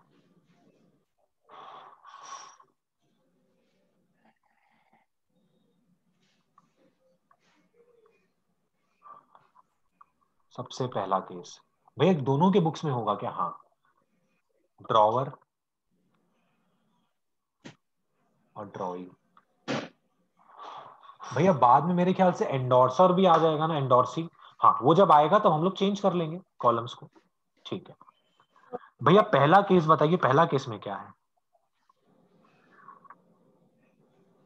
सबसे पहला केस है bill held till maturity and dishonoured.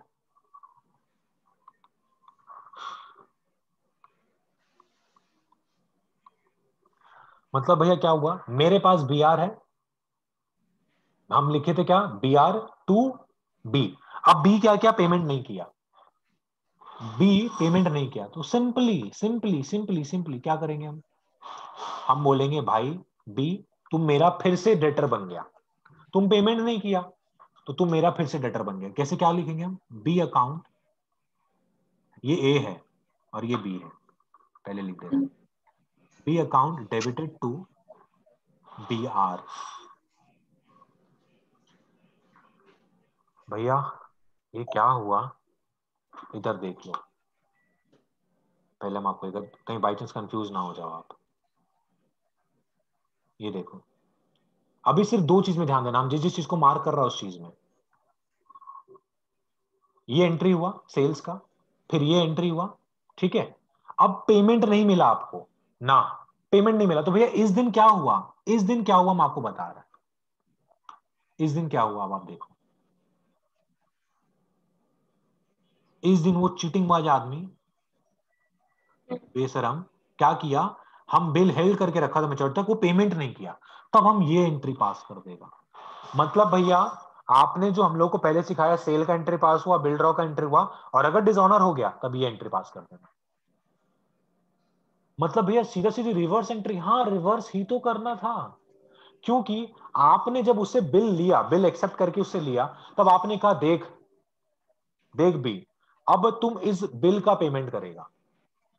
अब वो ब्रीच कर दिया, ब्रीच करना मतलब ड्यूटी, मतलब अपने ड्यूटी को नहीं निभाना, वो ब्रीच कर दिया, तब हम क्या करेगा, हम बोलेगा बी अब तुम मेरा फिर से डेटर बन गया, क्योंकि अब मेरे बुक्स में बी आर नाम का कोई चीज रहा ही नहीं, भैया वो आपकी बुक्स में बी आर नंबर कोई चीज क्यों नहीं रहा? क्योंकि ये बी आर को हम ले जाकर नोटरी पब्लिक से नोटिफाई करवा लिया, अब वो चीज नोटरी पब्लिक खुद रख लिया। अच्छा हाँ भैया, रख दिया। सही बोले आप। पता है यहाँ पर जो अमाउंट आएगा ना, वो केवल बी आर का अमाउंट है, जो बी आर का अमाउंट था वही, देखते जाओ आप। ये लिखा, तो भैया इसके बुक्स में क्या होगा? इसके बुक्स में बिल्स पेबल खत्म हो जाएगा, क्योंकि वो उसका लाइबिलिटी नहीं रहा, और नया पुराना लाइबिलिटी फिर से आ जाएगा। भैया पुराना लाइबिलिटी कौन? हम खुद, ए अकाउंट। आपको समझ में आ रहा है दीदी? हाँ भैया। उल्टा रिवर्स कर दिया, एकदम सिंपल सा चीज है। हाँ भैया। आयो हम लोग थोड़ा बहुत इसके बारे में पढ़े थे, कहां पर पता है? कैश बुक हाँ में, बैंक। हाँ चीज में थोड़ा सा पढ़े थे हम लोग। ये हुआ, बैंक से जब कुछ ऑनर हो जाता है। हाँ हाँ हाँ भैया ये हुआ। इसके बाद भैया क्या होगा? देखो ये हुआ, अब हम नोटरी के पास गया था, आपको पता है नोटरी के पास गया था, तो नोटरी पब्लिक के पास जाकर मेरा क्या क्या हुआ? आपको सिंपल सा पता है यहाँ पर हम क्या करेगा, हम सीधा सीधे लिखेगा बी अकाउंट, फिर से डेबिट। भैया वापस डेबिट क्यों किए? भाई नोटिंग का चार्जेस हम पे करेंगे, क्योंकि हाँ। पे तो हम करेंगे, एक्सपेंस मेरा नहीं है। देखो दीदी ये बात ध्यान रखना, बच्चा लोग गलती कर देता है, ड्रॉवर की बुक में नोटिंग चार्जेस रिकॉर्ड कर लेता है। अरे नहीं, वो खर्चा ही नहीं है मेरा। तो भैया आप पेमेंट कर रहे हैं, खर्चा मेरा थोड़ी ना है, खर्चा इसका है, ये रिकॉर्ड करेगा, देखना कैसे। नोटिंग चार्जेस टू तो ए अकाउंट, ये इसका खर्चा है, ये रिकॉर्ड करेगा अपने बुक्स में। I am only making the payment.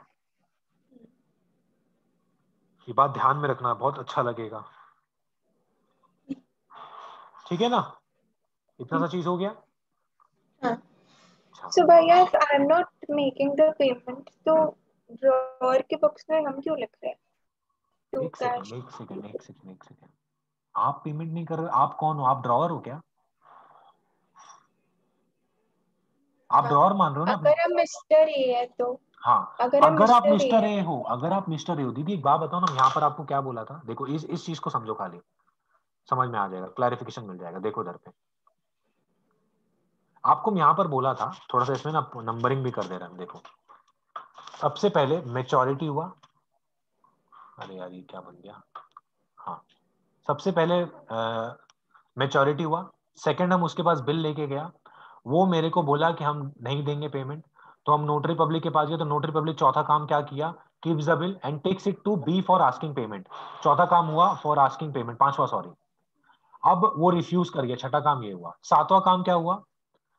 Notary public ये सब रिकॉर्ड करता है, ठीक है, और रिकॉर्ड करता है जिसको हम लोग क्या बोलते हैं? नोटिंग करना, नंबरिंग करवा पे एक बार। हम आपको एक ठो समा बंधवाया था, समा भैया मतलब एक ड्रामा क्रिएट किया था, हम बोला था एक बात बताओ सिंपली सोचकर, बिल लेकर कौन गया था नोटरी पब्लिक के पास? हम। मतलब नोटरी पब्लिक के पास तो ड्रॉअर ही लेके जाएगा ना, जिसको पेमेंट नहीं मिला, जिसको पैसा नहीं मिला, जो दुखी इंसान है वो लेके गया। अब एक बात बताओ, हम जब उसके पास लेके गया तो नोटरी पब्लिक तो अपना काम करके दिया मेरे को, लेकिन नोटरी पब्लिक बोला इसका पेमेंट तुम कर दो, बाद में उससे वसूल लेना। अब आप बोल रहे हो भैया ये तो मेरा खर्चा नहीं, हाँ हम तो खर्चा नहीं है, इसीलिए तो हम नोटिंग चार्जेस का एक्सपेंस का नाम अपने बुक्स में नहीं लिखा, हम केवल कैश का पेमेंट लिखा। कैश लिखा क्योंकि आपको बाद में रिसीव करना है। बाद में मिल जाएगा मेरे को, हम इसीलिए केवल बी को डेबिट कर दिया, भाई बी तू मेरे को दे देना। हम बता इसके लिए सिर्फ एक ही बात बोलता है, मेरा एक्सपेंस नोटिंग चार्जेस नहीं है, मैंने केवल पेमेंट किया। भैया नहीं समझ में आया, चलो ठीक है मानते हैं आपको नहीं समझ में आया। कभी फ्रेंड के साथ में बाहर खड़े होकर कुछ खाया पिया है आपने, कोई भी फ्रेंड के साथ? चलिए आपकी कोई फ्रेंड है, सपोज कर लो नेहा नाम की, और आप हो यशवी, सपोज कर लो आपकी फ्रेंड के पास में पैसे नहीं थे, नहीं था। अब आप लोग दोनों ने मोमोज खाया, मोमोज आपको पता होगा एक्साइड के बाहर बहुत फेमस है, पता नहीं आपने कभी खाया कि नहीं खाया, एक्साइड के बाहर में बहुत फेमस मोमो मिलता है। आपने मोमो खाया और उसने भी मोमो खाया। अब मोमो का बिल बन गया था 200 रुपए का, जिसमें से 100 आपका था, 100 नेहा का था। आपने क्या किया पता है? नेहा से पूछा, नेहा तुम्हारे पास पैसा है? नेहा ने कहा यशवी मेरे पास पैसा नहीं है, मैं कल तुम्हें इसका पेमेंट कर दूंगी। बात सुनो, पहले मेरा बात, आपने क्या लिखा पता है? मोमो अकाउंट डेबिटेड 100 रुपया, नेहा अकाउंट डेबिटेड 100 रुपया टू वो कैश। कैश तो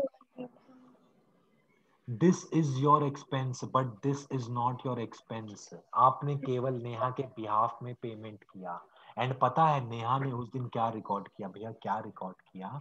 उसने रिकॉर्ड किया memo memos to account to Yashvi. Yashvi Jaipal.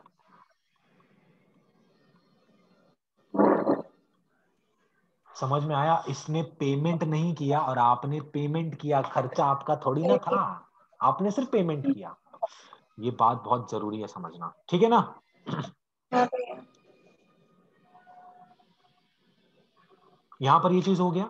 अच्छा, ये जो भी यहाँ पे काम हुआ, इसके लिए हम लोग कंपाउंड एंट्री भी पास कर सकते हैं। भैया कैसे? अरे बहुत इजी है, दोनों को मिलाकर लिख सकते हैं। भैया कैसे? जैसे दिखाइए, देखो, B account debited to bills receivable to cash.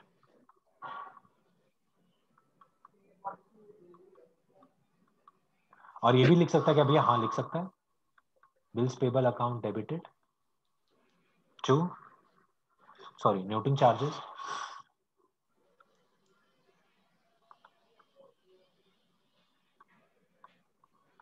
Debited to as account. ये सब डन। यहां पे लिख दे रहे हैं कंपाउंड एंट्री।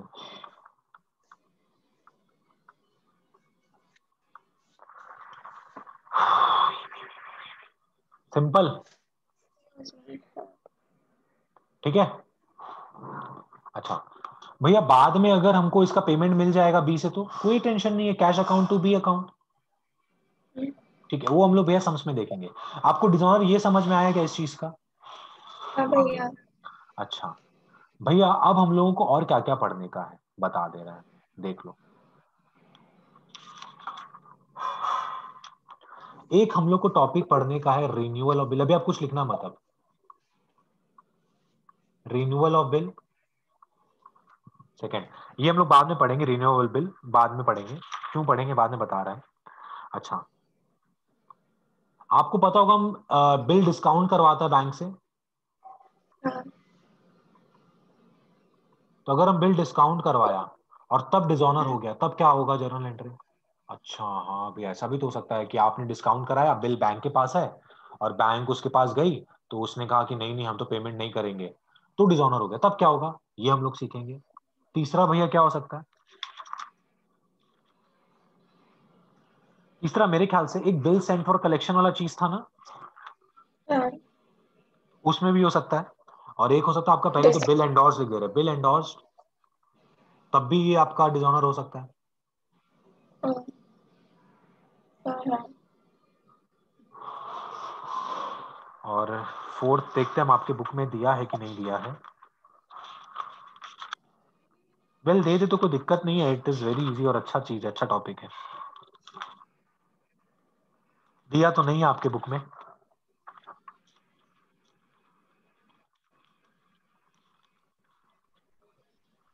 तो फिर नहीं करेंगे, जबरदस्ती क्यों करें हम लोग, बट फिर भी हम सिखा देंगे, चलो ठीक है।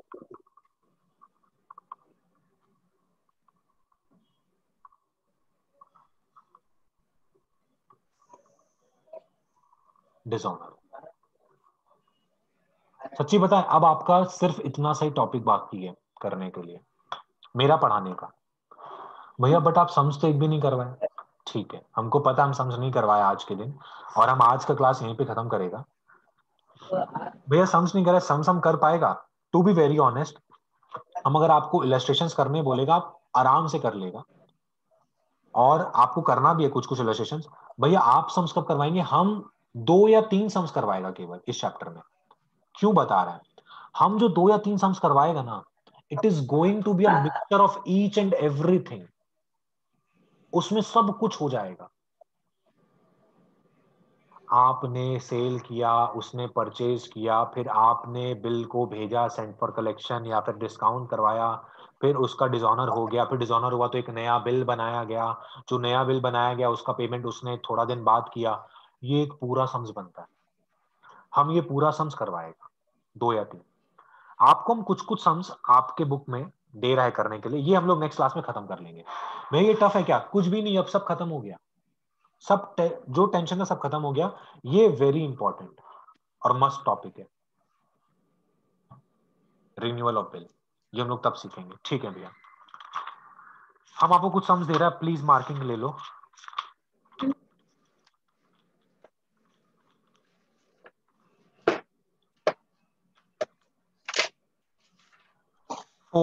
इलस्ट्रेशन 4 देखो, शंकर का है क्या? अकाउंटिंग ट्रीटमेंट से।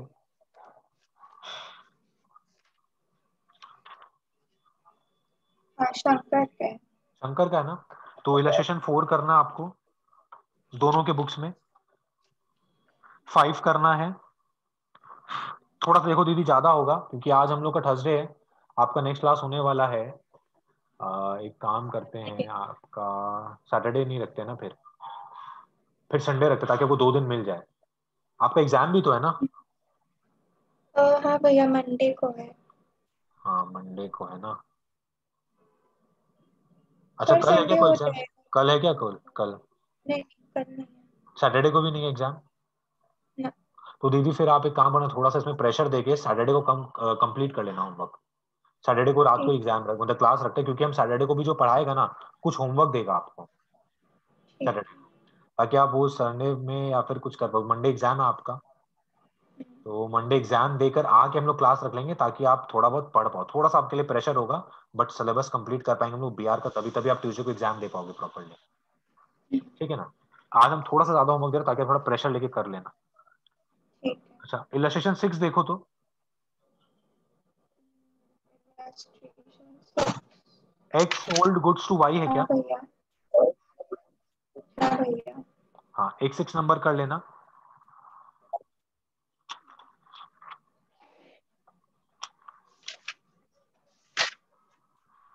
इलस्ट्रेशन 7 क्या वाई ओड 26,000 है क्या? हाँ भैया। उसको लिख लो, खाली बुक में चेक कर लेना, बुक में। ठीक है। फिर देखो इलस्ट्रेशन 8 ऑन 1 अक्टूबर है क्या? हाँ भैया। अच्छा, उसको मत करो। इलस्ट्रेशन 9 करो, देखो ऑन 1 फरवरी है क्या? हाँ भैया। हाँ, तो उसको कर लो।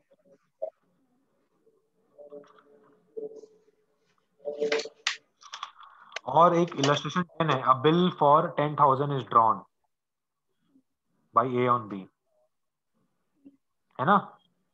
हम्म। उसमें 4 रोमन नंबर है, चारों अलग अलग तरीके से करने का है, तो ये कर लो एक तो। ठीक है। अच्छा, और देखो रिबेट के ऊपर में एक सम्स दिया हुआ इलस्ट्रेशन 11, उसको बुक में देख लेना, है ना? ऑन 1 जुलाई 2018 चंदर सोल्ड, हम्म। इसको बुक में देख लेना, ज्यादा हम प्रेशर नहीं देगा। फिर आओ आप डिसऑनर ऑफ बिल में, इलस्ट्रेशन 12 दिया हुआ है, on 1 January 2020 x sold goods, है ना? इसको आपको कॉपी में करना है, बस यहीं तक देना है और कोई सम्स नहीं। ठीक है? अच्छा, एक चीज हम और बोल दे रहा है, जिस प्रकार आपने सिंपली रिबेट निकाला था ना, रिबेट, हम्म। सिंपली वैसे ही आपको डिस्काउंटिंग चार्जेस का अमाउंट भी निकालना है। हम्म। भैया कैसे निकाला जाएगा दिखा दे रहा। बिल अमाउंट इनटू आपका रेट दिया हुआ रहेगा क्वेश्चन में, into The time period, remaining period time period. Early discounted, जितना जल्दी आपने डिस्काउंट करवा लिया। हाँ। भैया जैसे समझाइए ना, सपोज कर लो 2 महीना का था, 2 महीना का था बिल, आपने एक महीना 20 दिन में डिस्काउंट करवा लिया, एक महीना 20 दिन के बाद में डिस्काउंट करवाया, तो जो 10 दिन बाद आपको पैसा मिलता है वो आपको 10 दिन पहले मिल गया, तो आपका जो पीरियड होगा वो 10 मंथ्स हो जाएगा। मतलब भैया सपोज कर लो 1 लाख रुपया आपका बिल का अमाउंट है, रेट 10% है, इनटू हो जाएगा period LED discount 10 days by 365 days। अच्छा भैया अगर मंथ रहता है तो हम लोग नीचे 12 लिखते हैं, हाँ अगर डेज रहता है तो भैया तो नीचे डेज लिखते हैं। 365। समझ में आ रहा है? ये सिंपल है, जैसा रिबेट का था वैसे ही फॉर्मूला, इसलिए हम अलग से नहीं लिख पाए, ठीक है ना। एक ये चीज ध्यान में रखना बस। आपको हम टोटल कितना सम्स दे दिया यशवी, मतलब कॉपी में करने के लिए, जरा चेक करो तो।